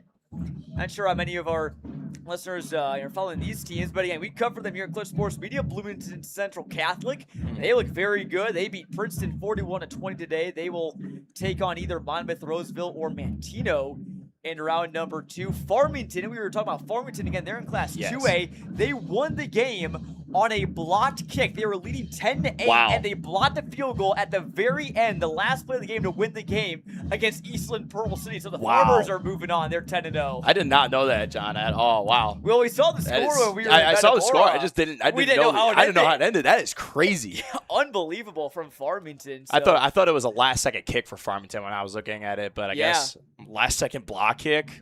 Yeah, unbelievable. That place must have been electric after that. Oh, I bet. Great atmosphere, too, in Farmington. And one of the best pork chops in Central Illinois. If you have pork chop sandwiches much at high school football games, I know the grill was going here at Peoria Stadium tonight. Maybe they got some down there. But if you were at a Farmington game ever, I mean, I recommend anyone who goes there to get a pork chop sandwich because they are to die for. Absolutely amazing. So, again, also in Class 3A, Olympia, they fell to Greenville today, 35-32. So that's one Central Illinois team that did fall. Again, very successful round for the CSM coverage area. Tri-Valley wins 44-0 over Chicago Richards. And El Paso Gridley taking on Chicago Marshall right now against a matchup against the Chicago Public League team. El Paso Gridley, I anticipate going to roll big time in that one and play Sterling Newman in round number 2. Farmington, they'll take on Aurora Christian. in the Class 2A second round as well. So again, that 2A bracket, a lot of great teams in there. And in Class 1A, Hayworth beat Princeville 21-14. So again, Hayworth on the fringe of our coverage area, but heart of Illinois Conference team, they get the win in Class 1A. And DMAC gets the win over Chicago Crane 52-34. So again, halftime roll in here. We're only about a minute or two away until we start the second half, or its teams come back out for warm-ups. But I'll try and count up the record for Central Illinois teams. Again, just went through all the scores here this round. Again, obviously, so Hayworth beat Princeville. That would be 1-1. DMAC won. That's 2-1. Tri-Valley wins. That's 3-1. Farmington wins 4-1. If EPG wins, which we expect they will, that would be 5-1. Go to Class 3A. Bloomington Central Catholic won. That's 6-1. Olympia Falls, so it brings it down to 6-2. P&D Metamora win. 8 wins and 2 losses. Washington over U-High 9-3, but again, that's area on area crime right there, really. That is. Bloomington now up 57-26 on Mascoutah if they're able to win. That would make it 10-3. Peoria High, if they're able to hang on, would be 11. Morton has 12 teams. Normal West, Dunlap both won. So the final total game, again, I'm counting the rest of my head, 14-5, and 3 of those losses was again area team versus area team. So really, Central Illinois only lost to 2 other schools not from the area. So a very good impressive first round showing from again the schools that we cover here in Peoria and Bloomington Normal. Yeah, that is an impressive record there, John. I mean, as I said, like I grew up from Chicago. Like I mean, I had my fair share of facing all these teams that are up there. But then I come down here and start working with you guys and start seeing just how much of an environment, how much fun it is to see these high school football games. And it's like these teams are just very dominant, looking to just be the best they can. It is something else. It's a lot different coming from a big city and then just coming to Central Illinois with these smaller towns and seeing just how passionate the fan bases are, how passionate the kids and coaches are for their football programs here. Well, certainly, and again, I know it's kind of maybe an adjustment for you, because you talk about in these smaller towns. I mean, Peoria High is about a pretty average, pretty mid-sized school, at least in my mind. I mean, for those of people that especially we have a lot of Bradley students that work with us at Clutch Sports Media that hail from the Chicago suburbs. They go to schools with 2,000 or 3,000 kids, and even Pekin, one of the largest schools in our areas, would be a smaller school for you guys. So again, it is a little bit different, but again, very fun as well. And again, we're going to have lots more playoff coverage of these Central Illinois teams making deep runs here again all throughout the rest of the postseason. Yeah, it's such a fun time when playoff football comes around, and obviously it's a lot of work on our end. There's a lot of games we got to cover. And a long weekend for us. Again, this is me and Gabe's third broadcast of the weekend. We were at Dunlap and Pekin last night. We were at Chicago South Shore and Metamora, over at Malone Field earlier today, and then we took the little drive over across the Illinois River, right back here close to home base at Peoria Stadium. Again, Lions lead at 36-7, 1 minute left on the halftime clock. So again, Lions pretty fired up right now. I can maybe hear them a little bit on our microphone as well. So that sideline had plenty to cheer about. Again, 3 rushing touchdowns for Breon Green, that pick 6 from Mays. I think that was the biggest play. That's when it kind of became – the game started to become broke open a lot, I think. Yeah, again, and it comes down to, as I said earlier, it's protecting the football. If you are, Decatur MacArthur's offense and Jamore Singleton, it's about that play right there really, I'd say, was I wouldn't say turning point, but more just like, it was like, oh, this game is starting to get a little bit, they're starting to bleed a little bit. Yeah, it's starting to get a little bit more one-sided. So, it was that play right there, and just not protecting the football as much is what cost them at the end of the day. But there's still a lot of football left. They're only down by 29. They could maybe make some adjustments at halftime, start getting something going. Run game get back. Maybe they can start connecting on those deep passes as they were trying to do earlier, and then get in the end zone and recover another onside kick. Take a page out of Peoria High's playbook. If you can't beat them, join them. Yeah, exactly. It worked earlier for them on the first play of the game. So yeah, well, the Generals will receive this kick again. There is Now, late flag, again, after that kind of that push and shove at the end of the first half. And again, the Peoria High was the retaliator, so they will kick off from the 25 rather than their own 40.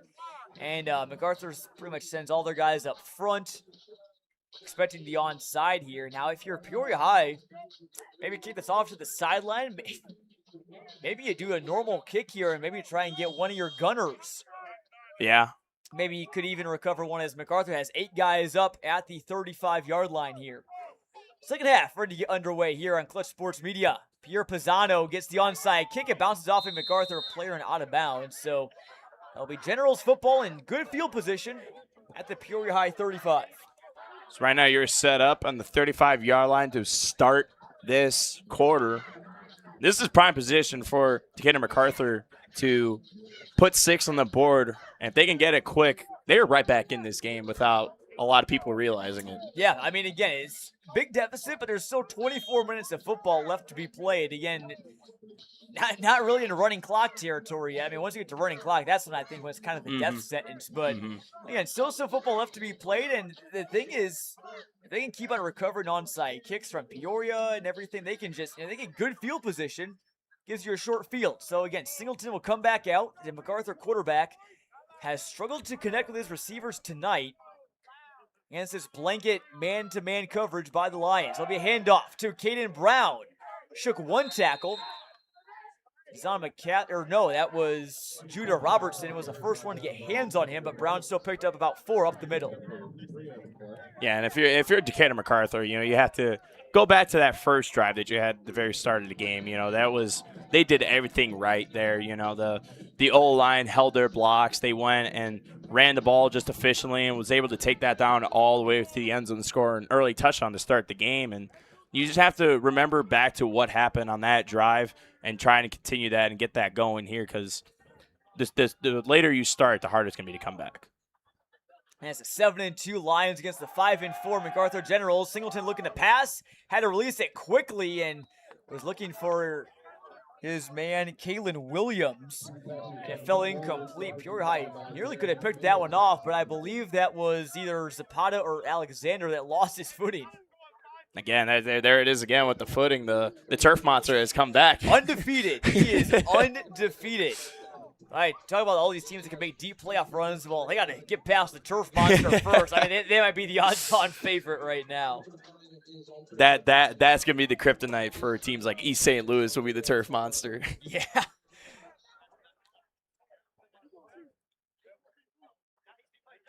And final score in Bloomington. Again, Purple Raiders win at 57-26. Our Garrett Oliver, who called that game in Metamora with you today, down there covering his team, the Purple Raiders. Again, Garrett, a current Bloomington High School student, as Singleton will keep it, carry it to the right, gets up to the 30-yard line. They'll set up about a 3rd and 5 or so here. Again, I think pretty much every time MacArthur's got to go for it on 4th down as a late flag comes in. There was no pushing and shoving going on. But the ref on the far sideline near the MacArthur bench threw his flag right near the 30, and they're converging right now. So, been a busy night for the Stripes.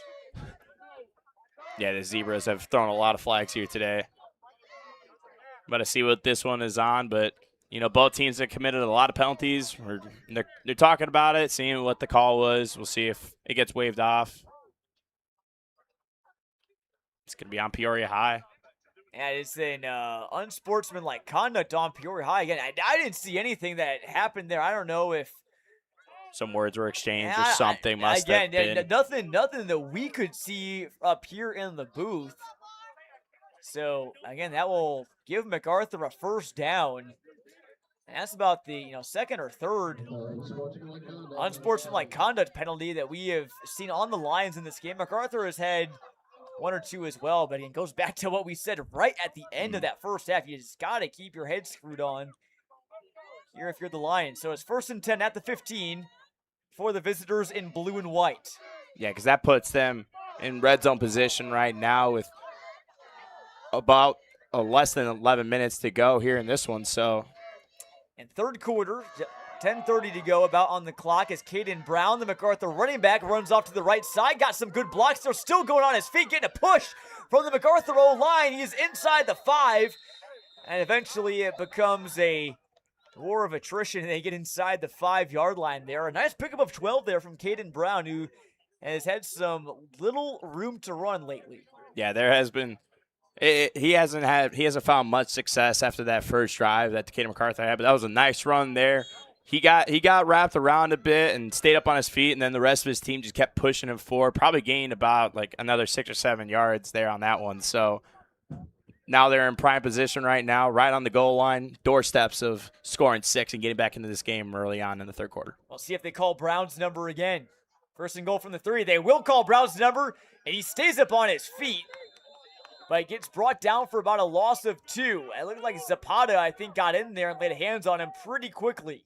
Yeah, Zapata came around the edge there and just, ran right through the offensive line and was able to wrap him around and slow him down a bit so he wasn't able to use his speed and excel through the D-line, and slowed him down, and then was able to contain him for a loss of 2. Now they're at 2nd and 5. And goal to go situation here for the Generals, who scored on their first drive of the game, in case you're just tuning in. Covered that onside kick. Started out with lots of momentum. That has diminished since. Here's a handoff. No, Singleton's going to keep it. Wide open space on the left side. And MacArthur cuts into the deficit. Touchdown with 9:18 to go in the third quarter. It's now 36 Peoria High, 13 for Decatur MacArthur. Decatur MacArthur taking a page out of Peoria High's playbook there with the option play. Yep. Just letting Singleton keep it, running around to the left side and scoring an easy 6 points. And that's a big touchdown right there. We saw them score on their first drive of the game last quarter, but, coming out of half and being able to score 6 early on, looking to get number 7 on the PAT, and they do. And again, another good kick there from Aiden Bruce. So cuts it to 22. It's back to a 3-score game. And we talked about it, I think, last night at the Pekin Dunlap game, me and Teddy Ball on the call. Pekin, their offense didn't look terrible. They just could not get a stop. And that's just what MacArthur's defense has to do right now, is you got to keep Peoria High. You got to hold them to a number. And that number's got to be 36, where they're at right now.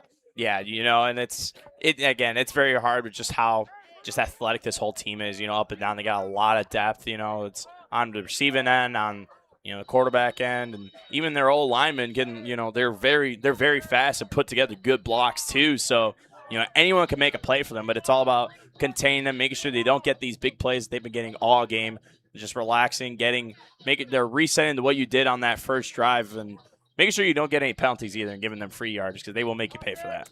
Certainly, again, MacArthur has picked up some yards and penalties, and if it wasn't for that unsportsmanlike, they're going to wonder maybe Peoria High is able to hold them scoreless there on that drive. So MacArthur set to kick it away again. Peoria High not lined up to receive an onside kick. They're set up in their normal formation. And, even if you don't recover it, if I'm Aiden Bruce, MacArthur's kicker, I might not even be kicking this deep at all, because that might put the ball in the hands of Demarion Zapata or Darion Mays, and we've seen what they can do on the return game tonight. Yeah, we have seen them run from one end of the field to the other a lot today. So, and it will be a squib kick, a little onside there, but right into the hands of the Peoria High hands team there, and they'll take over at about the 48 or so. So good field position here for the Lions right now. As Jason Ballard there on the recovery, first time calling his name, a 6-foot junior. Now, if you're Peoria High, just keep the foot on the pedal, keep it going. That's what they're known for. Keep it going, keep running the ball, do what you need to do to, keep getting yards and keep putting a score on the board, because, Decatur MacArthur, they only got a limited time left to keep this game going. Yeah, clock is your friend here if you're the Lions. With 9:18 to go in the third quarter, Lions lead at 36-14. Pollard breaking tackles across the 50. Pollard going to the outside. There he goes across the 30. Running out of room and put out at the about 16-yard line. But it's just too easy for Tarion Pollard once they get to the outside. I mean, they start going that diagonal and start hitting outside the hashes, and, man, they are just gone. Yeah, it's really this whole team, but, specifically Pollard on that play too, able to get to the edge. He broke a tackle, and, he's very elusive in the backfield. Broke a tackle, able to get to the edge, and then just use his speed to get all the way down close. And now they're in red zone territory, so big run there. I got pushed out at the 18, so a big carry there for Tarion Pollard. It's a sentence we've said many times. Is Green looking to throw, and he got batted down.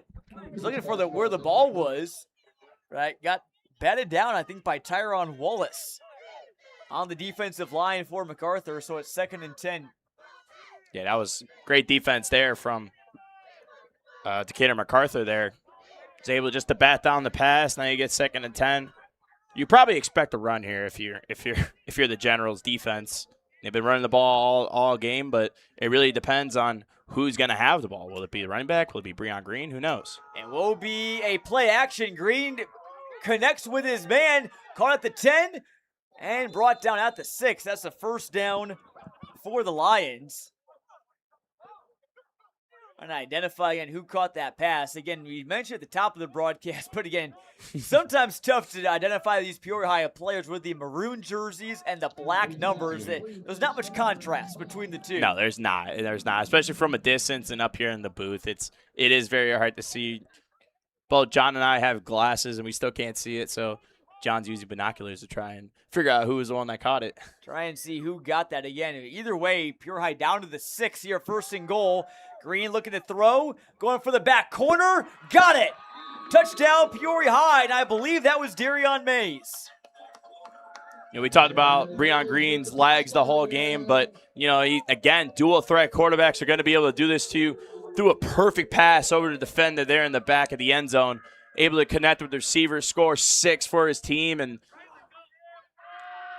after Decatur MacArthur gets the second half first touchdown, Peoria High answers right back and looking to try and go for 2. And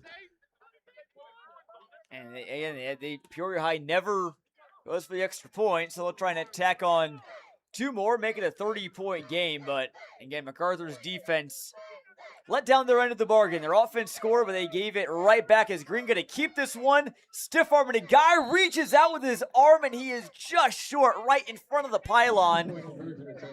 Nearly got in, but Peoria High is unsuccessful on that 2 points. So I think on Peoria High's first 3 touchdowns, they scored the 2-point conversion each 3 times, and they have been unsuccessful each of their last 3 times. So it's evened out. It's a 42-14 game here with 8:31 to go in the 3rd quarter. Yeah, but both teams that come out hot here in the second half, both scoring touchdowns. I mean, we saw that in the first quarter here too. Question is, are we going to see a repetition of, you know, the first half where Decatur MacArthur scores early on, and then the Peoria High defense just starts settling back into that groove and, you know, just slowly making sure that they don't find the end zone again? Or are we going to see a lot more of a fight there for MacArthur and trying to get in the end zone more? So again, Darion Mays' 2nd touchdown of the night, had that pick 6 earlier. That was Peoria High's 4th touchdown of the game. Again, this was an 8-7 game. Peoria High led it at the end of the first quarter. And that second quarter, they just really broke the game open with not 1, not 2, not 3, but 4 touchdowns. Outscored the Generals 28-zip in that second frame. So, and it will be Pierre Pisano, the onside kicker for Peoria High, to send this one down on the ground and falling on there at about the 47.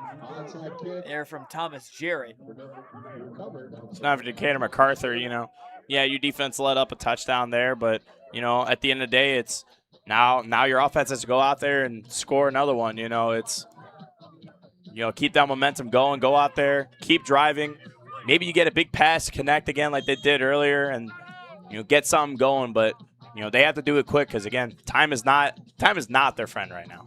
Certainly not. And coming on the field for Peoria High on this play, and we talked about Jaquarius Green's size. He plays on the defensive line as well, 6'3", 375. They also have Kenzie King out there. King is a 6'5", 367-pound sophomore at defensive end. They got a lot of size there on the defensive line right now. Well over 1,000 yards. The snap is low and on the ground. And recovered by the Lions. It's King right on cue. Kenzie King picks up the fumble. Doesn't take it back very far, but got a few yards. And down to the 30-yard line, you see him just bumping his coaches. We talked with Aaron Montgomery last week, and he said, hey, all the D linemen, all those big guys, they want to touch the football. We say, hey, we're going to give you one touch. If you get one touch, that's it. That's all you get for the season. Well, Kenzie King got his touch right there and recovers the fumble for the Lions, who take over at the MacArthur 30-yard line. Yeah, he took advantage of his opportunity there, able to strip the ball, able to strip the ball away from Decatur MacArthur there, able to take it back. And honestly, one of the most fun things about that, especially with a big guy like that, you kind of want him to take it all the way to the end. So you want to see him run. You want to let him get his chance to try and score a touchdown. You don't see that a lot. Jaquarius Green had a fumble recovery for a touchdown as Green completes it to Mays, who caught it near the sideline, cut it back into the middle of the field and streaked ahead down inside the 10, a pickup of about 25 there. So Peoria High still throwing the ball. You're up 28 to go, 28-point margin here in the third quarter. Yeah, that was just a little check down route to the right side. Breon Green just throws a laser over there, and then Mays just does what he does. Able to make a play, continue it. As I said, all these guys are playmakers. Talk about another guy that's a first-team All-Big 12 lock, Darion Mays. He can pretty much put it in writing right now. So first and goal from the 7:40 to go in this third quarter. Peoria High going for 2 quick touchdowns. Green looking to throw, and it was almost Gad Zapata, who was crossing right across the goal line. He also may have been looking for a guy near the far side, but either way, incomplete pass. Yeah, it looked like there was a little miscommunication there on the left side. He had 2 receivers there. Looked like he overthrew one, and then the one that was behind him looked like he underthrew him back there. So it looked like a little miscommunication on the play call, not knowing exactly who to throw to. But that seemed like that's probably the first miscommunication play that we've seen from Peoria High today, where they haven't really connected on a pass unless one that was dropped by the receivers. So it'll be second and goal now from the 7. 7:33 left to go in the third quarter. Decatur MacArthur still got about 20 minutes to try and claw back into this game, but right now they're going to have to try and stop the bleeding as Peoria High is knocking on the doorstep to score another touchdown. Yeah, again, and every time they've gotten down this far, they've scored. So Generals would have to buck a trend. As the coaches on the field now for the Generals. Some Peoria High fans a bit upset. They said, hey, hold up. We just want to get back in the end zone again. They want to see another touchdown. They want to see the light show again, is what, John? Yeah, I think they certainly do. And, Gabe, you know what I just wondered about? What? I wonder how, if the band gets tired of it all of, play. I'm sure they don't. Of, playing that Peoria High fight song you hear after every Lions touchdown. But, you think about, I used to play trombone back in the day. And Trombone John. Yeah, I dropped it before high school. I decided to, focus on basketball and a few other sports. But, if you're playing for a long time, sometimes your lips can get tired, especially for those brass players. As here's an end around. Melvin Jenkins, I believe, with the ball, and is he gang tackled after a gain of about 3 or 4. And they love to run that play where Jenkins lines up as a wide receiver, gets sent out in motion across back by Green, and then kind of gets that jet sweep. And they picked up 5 there, third and goal from the 2. Yeah, those kind of jet sweep plays always, we've seen it work numerous times for Peoria High. You see the motion and you want to try to guard it, but at the same time, it could be a fake jet sweep, and you let a guy on the right side walk in easily for a touchdown. It's a very hard read to have as if you're the defense. Green keeping this one, and he is in. 4th touchdown of the game for Breon Green. There's some whistles blowing. A MacArthur player came away with it. Lions players trying to take it, punch it out of his hand, but I believe that touchdown will stand. I think he lost possession well after he had crossed the plane. Probably just dropped it down and thought it was a fumble. Yeah, MacArthur again just trying to, might as well try it. You never know. I mean, you're down. Right now, you don't have Clutch Sports Media, videoing it and can't go to replay. Yeah, we don't have a instant replay with us, so maybe they knew that, maybe try to pull a fast one. That touchdown will stand for Breon Green. It's 48-14, Peoria High ahead. You're midway through the third quarter. So line up for 2 again. Yeah, Peoria High just, again, as I said, their main goal for this quarter or this half is just keep the foot on the pedal, and that's exactly what they've been doing. Here a Wildcat. Demarion Zapata lined up at quarterback and tried to complete it to Darion Mays there on the slant route. And it bounced off of Mays' hand. So, again, I think we're definitely seeing that cold weather having an effect because Mays is usually pretty sure-handed. And seeing, again, Zapata, if anything were ever to happen to Breon Green, which we pray it doesn't, he is their backup quarterback as well. So, Lions lead at 48-14 midway through the third. And Jonathan Michael, Gabe Holoka here with you on Clutch Sports Media. And the Lions with a win, where they would secure a home game right back here next week against Morton. Again, Lions a 3 seed, Morton the 6 seed.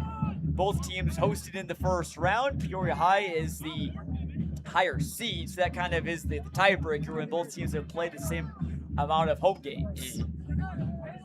You know, it's one of the last games for the first round of the playoffs here, just in general, John. And you know, it's Peoria High in control of this one, by 34 points. And as we stated, we saw what was a lot of scores at halftime. A lot of the round one games, come out like this, with one team, like being up by a lot, and that's just how it is.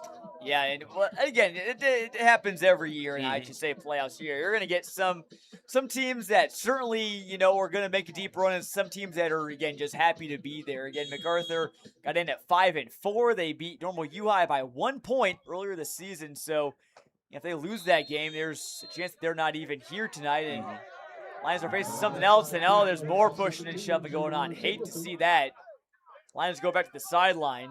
Yeah, that one was more of a scuffle than we've seen before. A lot more pushing there, and you got to think tensions are a little high.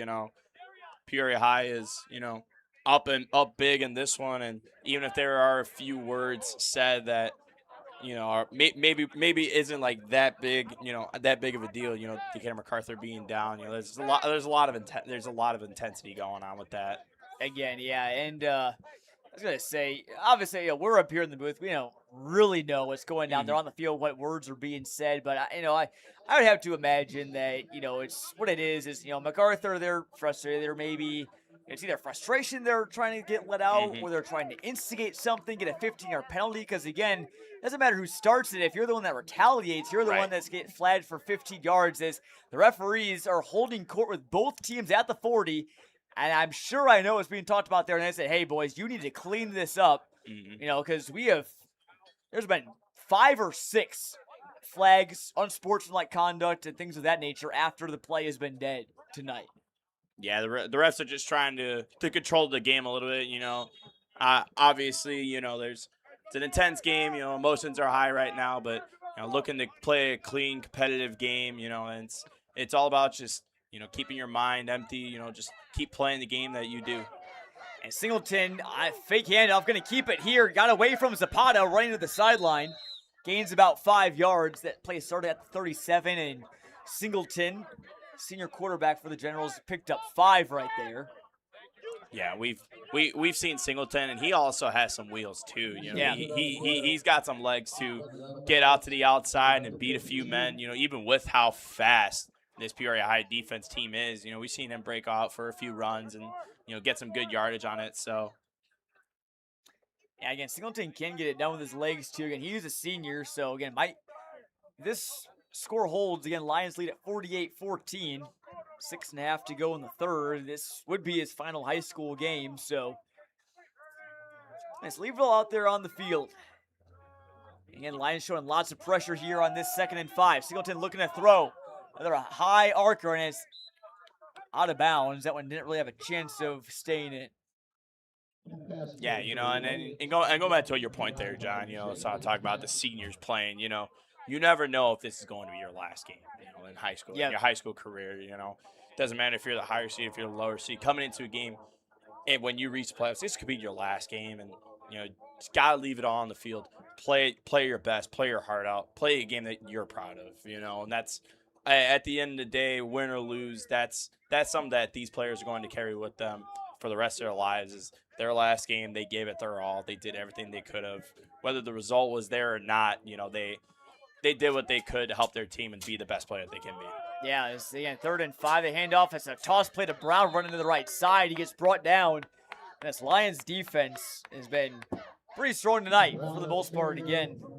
We've seen a very similar story in both halves, so far with, first half, Decatur MacArthur scoring first, Peoria High retaliates, and then Peoria High's defense just, shutting them down, not allowing anything. So very similar story to what we saw in the first half, John. Yeah, and this kind of reminds me of, obviously, Gabe, you're a current Bradley student. I'm a former Bradley student, Bradley graduate, and we both follow Bradley's basketball team pretty well.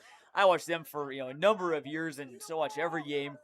Bradley kicking off their season tonight against St. Bonaventure, one of the first college football college basketball games of the year. Bradley hasn't played college football since the 1980s or so. As we're on 4th and 5. Lions stopping offense will take over, turn over on downs. But again, Bradley playing St. Bonaventure kicking off their season. But what I was going to say was I've noticed that Bradley just every year plays very well coming out of timeout. So MacArthur plays pretty well coming out of the locker room. That's a good comparison there, John. I do like that. But again, you got to play the full 48 minutes. But, interesting note about Bradley's football team, Gabe, another trivia tidbit for you. Okay. Peoria Stadium, when Bradley used to have a football team, this was the home field for the Bradley Braves football team. Wow, I did not know that at all. Well, a little history lesson there from Jonathan Michael there. Indeed. Well, and their first ever field, for that now defunct Bradley football team, and again, is the catchphrase, I forget what the year is, undefeated since 1970 or 1980, whatever it is. I mean, they're not wrong. Yeah, they're not wrong. They haven't lost. But again, their first ever field that they played on was what is now one of the quads at Bradley. They played on what is now, I don't know what the specific name of the quad is, but it's the main one in front of Olin Hall, the science building. Olin Quad? Yeah, Olin Quad. Man, it's only 3 or 4 years removed from Bradley, but it feels like much longer than that. That is honestly crazy. I did not know that at all. There's a little marker there right on the sidewalk where it says that, hey, this is where Bradley's football team used to play, and they weren't too shabby back in the day. They had a few good runs. Yeah. I don't know if they'll ever return. It would be amazing to see it. If there's one thing I wish as a current Bradley student right now, I wish we had a football team. Basketball team is great. I love it, and all of our sports are fun to watch. But football, there's a different energy and vibe it brings. And so we have plenty of energy on this run here for the Lions. It's 1st and 15 after a penalty, and a big run there. We got it. Trying to see who that is. Looks like, I'm not sure if Pollard is in the game. And that was Pollard. Yep, that was number 0 as he comes to the sideline. He'll be replaced here on this play. 1st and 10 now. Peoria High on their own 41. Handoff up the middle. Jenkins showing that burst of speed. And picks up another first down there. It looked a lot like his run last week. Gabe, that straight line touchdown you remember? We posted a play of it on our social media, but he was just gone. Yeah, he's got a lot of speed there too. And again, we talk about the depth that Peoria High has. It doesn't matter who's out there, doesn't matter who's a starter, who's a backup. Anyone can make an impact at any point in the game, and we saw last week the big run there. Pollard back in the game and gets the carry here. Runs in right into the MacArthur defender, Thomas Jarrett, making the tackle. So it'll be about 2nd and 5. Inside of 5 minutes to go. Again, Peoria High leads it 48-14 right now. Yeah, we've seen just a dominant performance from Peoria High, especially coming out of half here. And they have not let up much as Jenkins gets the toe again and still going. Took a couple generals to bring him down. And they just keep it on the ground right now, and they keep finding big holes. You gotta give props to the O-line as well. They got a lot of big bodies up front. Making space for the running back to run through, and then again, running backs having the speed, the balance, just able to find it, and the vision too. You gotta give props to the vision, able to see that, read where your O-line is creating space for you and taking it. Yeah, a bit of a drop snap there by Green, who gets brought down by Thomas Jarrett again. That's 3 straight tackles for Jarrett. But they might get him for a horse collar because it looked like very much he was brought down by that. And I think that flag might have been. And that is horse collar on the Generals. So again, Thomas Jarrett, again, he is, watch him after each of those tackles. He's kind of, flexing, getting fired up. And his team's down 34 right now, but just trying to give his team some energy, I think, right now.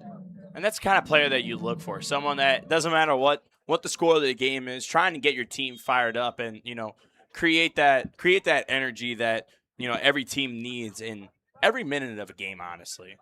Yeah, the Peoria High fans, if I've had to guess, might be rolling their eyes like, all right, man, give it a break. But for MacArthur, you'd probably like to see, again, the intensity there from Jarrett, who gets part of that stop again. He is all over the place right now for MacArthur.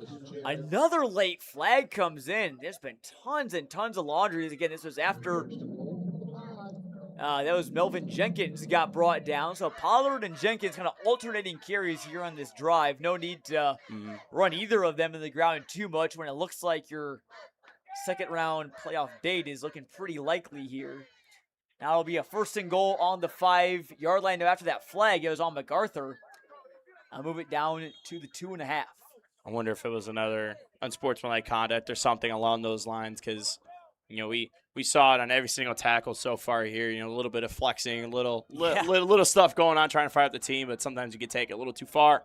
And Pollard gets in from 2 yards out, standing up. Another touchdown there for the Lions. And again, most of the rushing touchdowns they've gotten in standing up here tonight. And that will make it running clock territory. 54-14, 40-point deficit.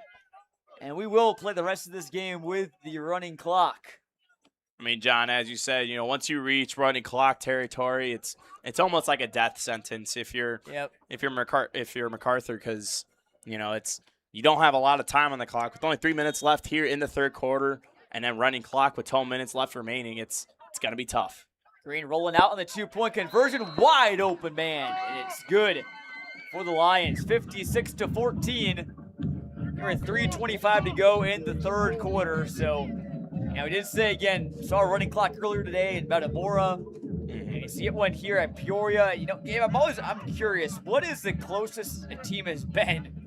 And I don't even know what the answer would be to this. I don't know how you find the answer, but I want to know if a team has ever came back or how close they've gotten being down with a running clock. That would be one of the most insane comebacks ever. I honestly thought about that myself too, John. Like, it was always in the back of my head, just like, I wonder if you reach running clock territory and then the other team just gets a couple turnovers, couple onside kick recoveries, whatever it is, something crazy. It has to have happened at some point. Like, yeah, I mean, you never know. I mean, maybe we've seen stories of teams pulling their starters and then the other team makes a big comeback and they say, okay, well, get the starters back. And that happened to my basketball team in hii school a few times. I got in the game. I was happy to go in. I'm like, all right, we're up by 20 here with a few minutes to go. And then, bench warmers like me, we gave up a few points. And the coach is like, all right, no, we're not going to chance this. Put the starters back out there. That was like back my sophomore year of baseball when we beat our rival St. Pat's 31-0. Flag flies here in the onside kick. There's a offensive offside there. Wow. On the Lions. This is, again, got a little bit too jump happy there, trying to recover that kick. But back to your point about baseball against St. Patrick. Yeah, we were up we won the game 31-0. We got at some point. You say 31? Yes, in baseball. Oh my word! It was a crazy game, John. I mean, you sure you were playing baseball? You weren't playing football? I thought we were, to be honest. And it felt a little nice because it was against St. Pat's, our one of our biggest rivals. So it felt nice at the time, But I was a bench warmer. I tried to get into the game, and then. I got one at bat. Oh, that was a fun at bat. I got walked, so I did something. There you go. In the box score. So again, Peoria High will kick this off again, and it's gonna boot it away deep, and caught at the 22 by the MacArthur return man, who just runs it out to the 31. They'll take over here. 3:19 to go in this third quarter. So it's been a bit of a slow-moving game. We kicked off at 7 p.m. It's 2 hours and 10 minutes have gone by, and we still got 3 minutes to go in the third quarter. Our game at Metamora was done. From start to finish was done in less than 2 hours. But this one's going to be pretty hasty the rest of the way out here with the running clock. I mean, that game in Metamora, too, I mean, it was running clock in the second It quarter. could, yeah. It was Well, or in halftime. Yeah, it could have been So, running clock yeah. in the second quarter, but again, I'd say the rules say you can't start until the second half. Yeah. So once the second half hit, that second half flew by. I tell you, those 10 minutes till that second quarter seemed like forever. Yeah, it did. But it was a fun game to watch. We saw Metamora, just Jadon Cranford, dominate. man. Yeah, I go back to that run he had, that 70+ yard run where looked like he was going to get tackled behind the line of scrimmage. Ended up turning into positive yardage plus more. Here's a keeper from Jamor Singleton. Got plenty of space and pushed out at about the 41. Picked up first down yardage there. He got pushed out there by Jeremiah Rayford, linebacker on the Peoria High defense. Again, brother of Jalen Rayford. Lions wide receiver. I think Detarion Pollard's out there. No, that's Melvin Jenkins. I thought I was going to see Pollard on defense. Get some there. defensive reps there. Yeah, again, sometimes tough to differentiate between the 9 and the 0 on these Peoria High uniforms. And it got me last week. I thought Detarion Pollard scored a long touchdown run. I didn't realize it till after the game at the WMBD studio. I watched the highlight clip of that play, and I said, oh, that was the wrong guy. That was number 9. That was Melvin Jenkins. So I went on there. I went onto our Twitter page as Caden Brown gets the carry here for MacArthur and picks up 3 yards running to the right. But I went in and I fixed the tweet and I said, hey, correction, Melvin Jenkins scored that touchdown. So I had to give him proper credit, and again, honest mistake there. So it happens. They're both very fast. They're both running backs. I mean, there's a lot of similarities. Yeah, I was like very very similar players in the way that they play. And again, it's hard to see with the jerseys too when you're from far away as well. So I think you have a valid reason, John. I think you do. Yeah, the Lions again. They have worn a lot of different jerseys. I wouldn't quite call them the Oregon Ducks of the year, but they do have a lot of color combinations, especially their helmets. It seems like they change their helmets almost every year. We've seen them wear silver helmets with the black lion. As Singleton is in trouble here, looking to throw it deep here for MacArthur on 2nd and 6, and is caught at the opposing 30, a pickup of 25. That was Julian Garcia who had that long catch in that first half. Julian Garcia with his second big catch here in this game. We saw him in the first half get that big play that looked like it was going to spark something for Decatur MacArthur. And then they had that unsportsmanlike conduct that brought them back 15 yards. And there's that pick from Darion Mays. His time is going to run out here in the third quarter.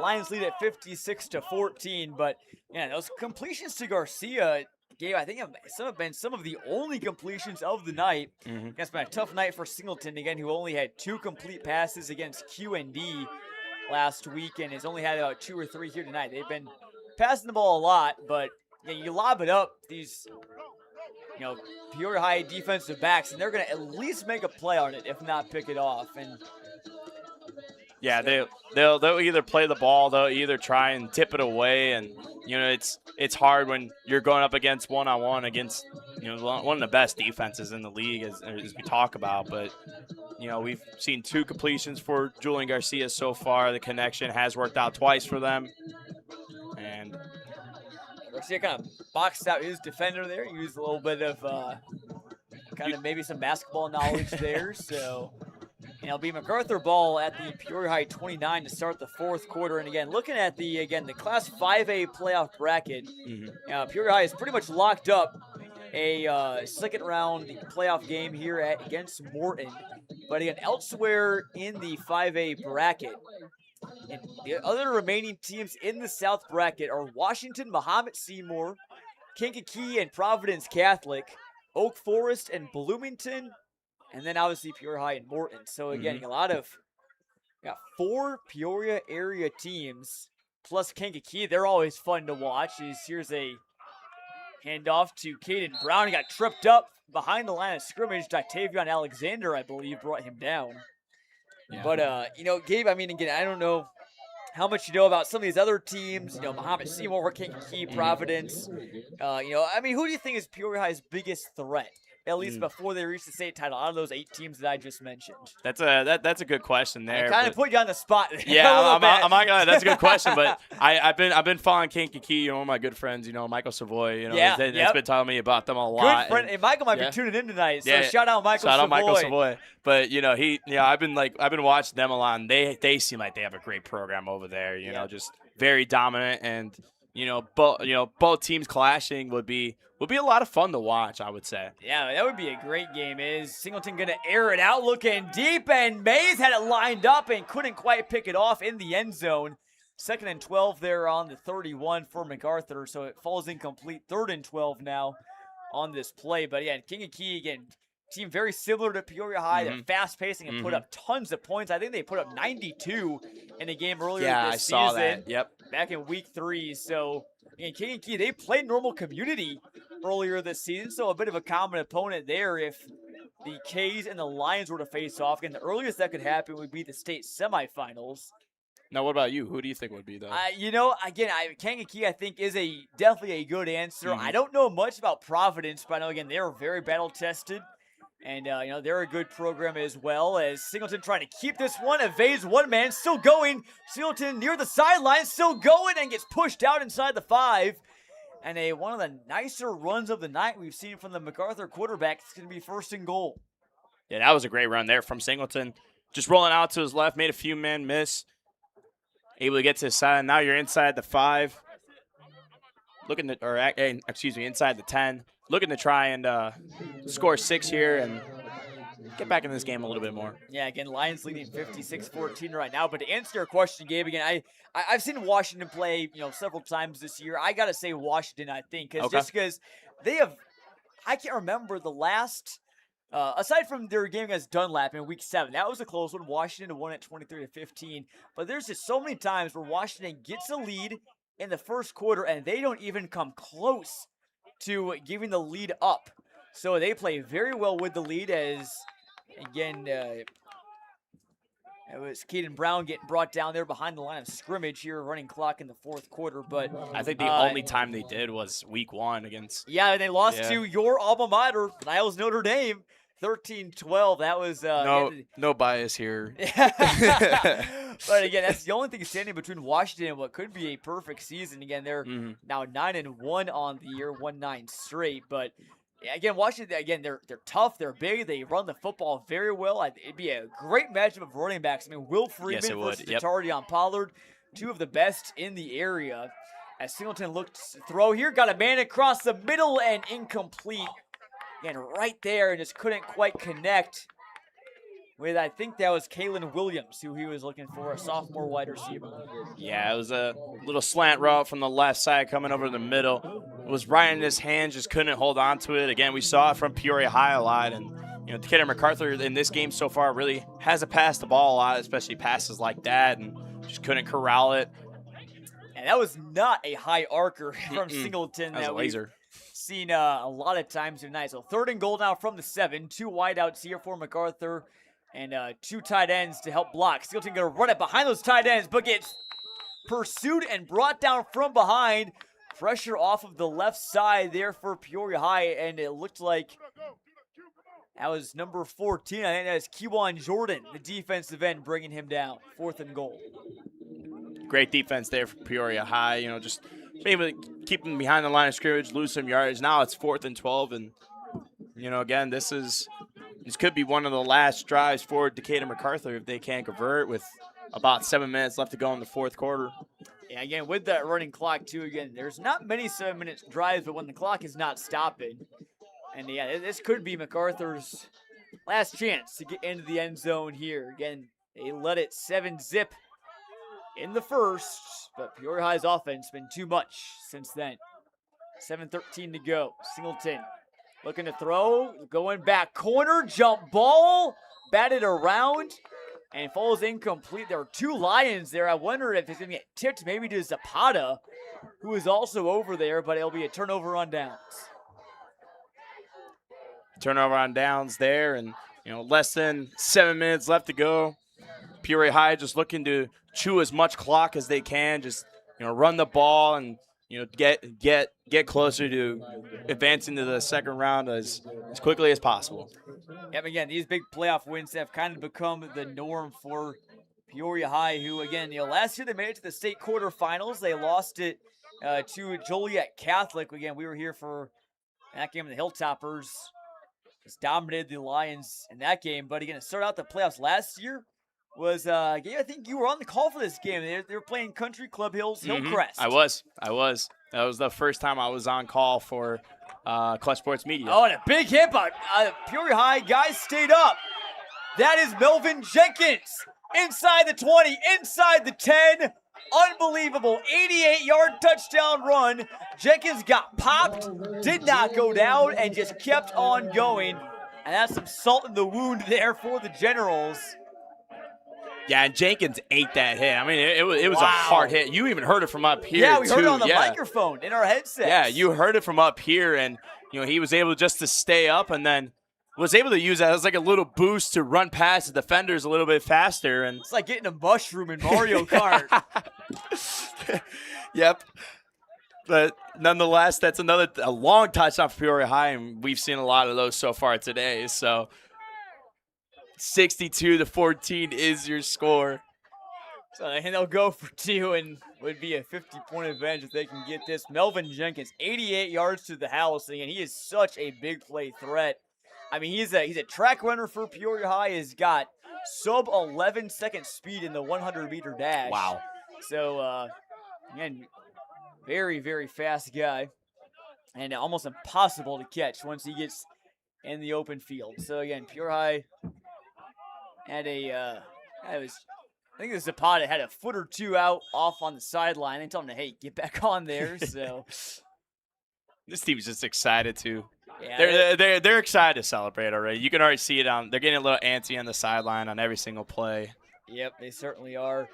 And again, that giving us Hillcrest, Gabe wasn't quite as close as it was a bit closer than I thought it was. Mm-hmm. Again, 16-point game, but second round last year they beat Thornton Fractional North 52-18. I mean, usually by the second round there's usually no pretenders by that point, but Peoria High still won big in that game. So 2-pointer is no good. MacArthur makes the tackle as number 55, Sir Robertson.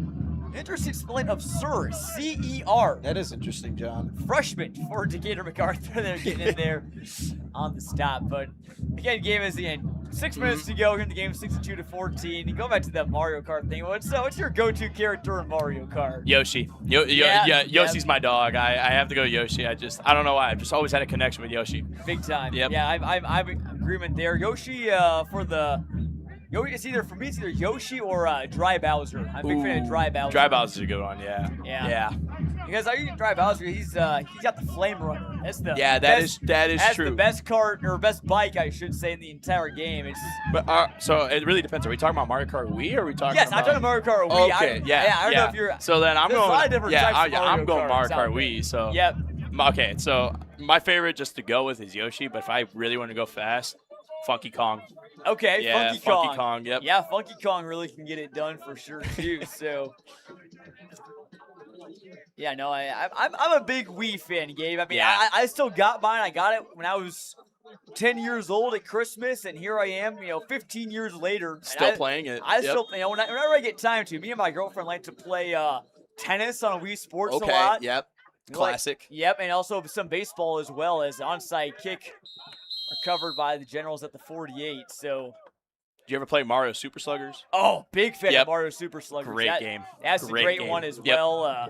You ever played the game We Play, the Tanks game? Yep, dude. Oh, that game that's was addicting. hard. That one was hard, That's honestly. an addicting game for sure. It was a lot of fun, though. Yeah, it brings back a lot of nostalgia for sure. I know for sure. Well, again, I play a little bit of Xbox too as well. Again, it's hard to find time. We're out covering high school sports all the time. But when I do, again, I mean, I like playing Xbox. I like playing Madden, the 2Ks, and all that stuff like that. But there's something just so innocent, nostalgic about the Wii. I mean, it's just there's really no gimmicks. It's just kind of it's just swing the remote. Yeah, That's swing the remote it, or whatever. You know, it's kind of fun, laid back, and playing long enough that usually can be pretty good. And after a long week, sometimes you just want to win and win big, just like these Peoria High Lions are doing here. As getting the carry first time we've seen Jovan Hendricks, a freshman running back, gets a carry and got tackled right there at the line of scrimmage. Yeah, but going back to last year, the game I commentated with, Peoria High against Hillcrest. Hillcrest had a running back named Aramis Wright, and he had one heck of a game. I mean, he was running all over the Peoria High defense. I mean, we see how tight and just how ferocious, the Lions defense has been, and he really didn't. He made it seem pretty easy to run on them. I think he had something like 5 or 6 touchdowns in the game, ran for a lot of yards. I mean, he had a career game.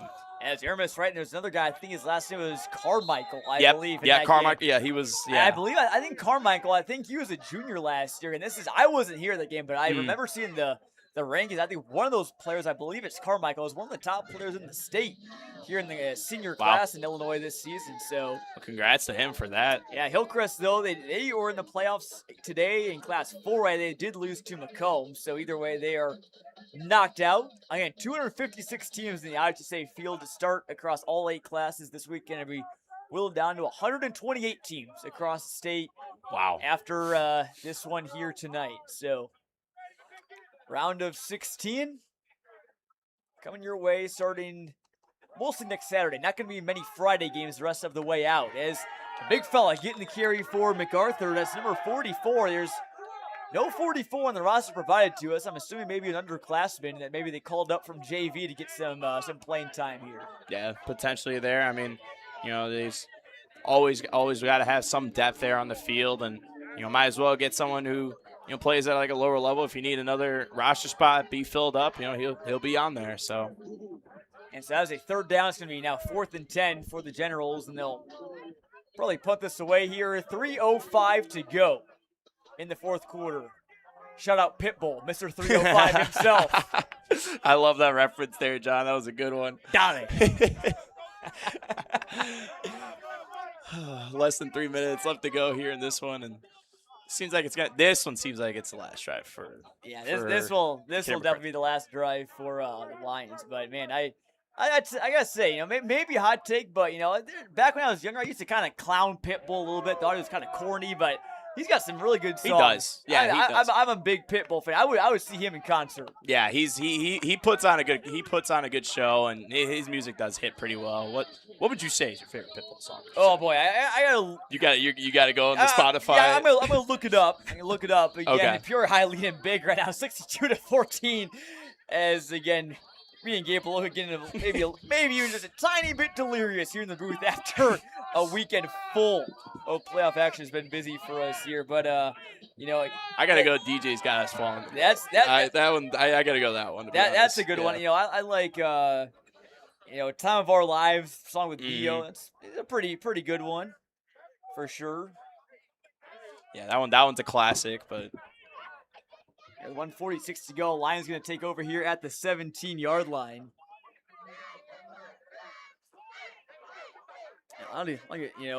Hotel room service. Ooh. I mean, that's a classic. That one is a classic. That one is a classic for sure. Yeah, that's a good song. Yeah. And I tell you, anytime you want to bring the vibes, for me, it's one of two things: Pitbull or David Guetta. Ooh, okay. David Guetta is a big, you're trying to vibe. It's kind of what I listen to on the car ride going to a game, trying to get pumped up. I mean, yeah. Obviously, I'm not playing out there, but I like to get pumped up for big games. But what we live for here at Clutch Sports Media every week. And again, we'll be back next week with more playoff action. As Lions going to run this out here under a minute to play on their own 23-yard line. Backups in now for the offense. I kind of want to see Jaquarius Green get a run at running back. I mean, as it's going to be a quarterback keeper there for the Lions. Again, their backup quarterback in, that is number 13. That's Anthony Dickerson, 5'10 junior, and runs to the sideline. So again, Gabe, obviously for Peoria High, all left to do is get through the handshake line cleanly. That's one thing you do not want to see if there's any tempers spill over in the handshake line after the game. But again, credit the Lions for again kind of keeping their cool a bit more here in the second half. Is a handoff going. I believe that's Bradley Schwab, a 4'9", 128-pound junior, getting in the game and getting a carry, and that will do it as the clock Respect hits that. 0, and Peoria High wins it 62-14. They will move on to face Morton in round 2 of the Class 5A playoffs right here at Peoria Stadium, and what we assume to be next Saturday, most likely. Yeah, and just a very dominant game for the Lions, just all around. I mean, it started off with a quick, score for Decatur MacArthur, and you kind of thought, okay, this is going to be a shootout. This is going to be a very close game. They're going to go back and forth, but Peoria High stepped up, and I would have to say that it's a credit to their defense. Their offense was, obviously on point as per usual, but their defense made sure that Decatur MacArthur did not get back in this game in any way, and I think that to me that's probably the MVP of the game would just be their defense in total. For sure. Again, that's now 3 straight weeks. The Lions defense has only given up 14 points. Again, their offense gets a lot of love, and obviously, you hear why tonight. 62 points on the scoreboard, and another big showing for them. But again, their defense is what really is making them a complete team right now. And again, they are right there among the top state title contenders, playing their best football at the best possible time. And again, if you look at the rest of the 5A bracket, I mean, there's Prairie Ridge, another top-ranked team. St. Patrick's still in there. Cary Grove. Maybe potential, state title matchups. Again, still plenty of work to do. It's all about, next week, tomorrow morning when they wake up, Peoria High is 0-0. And so, again, they just got to hit the reset button and do the same thing again next week when they take on the Morton Potters.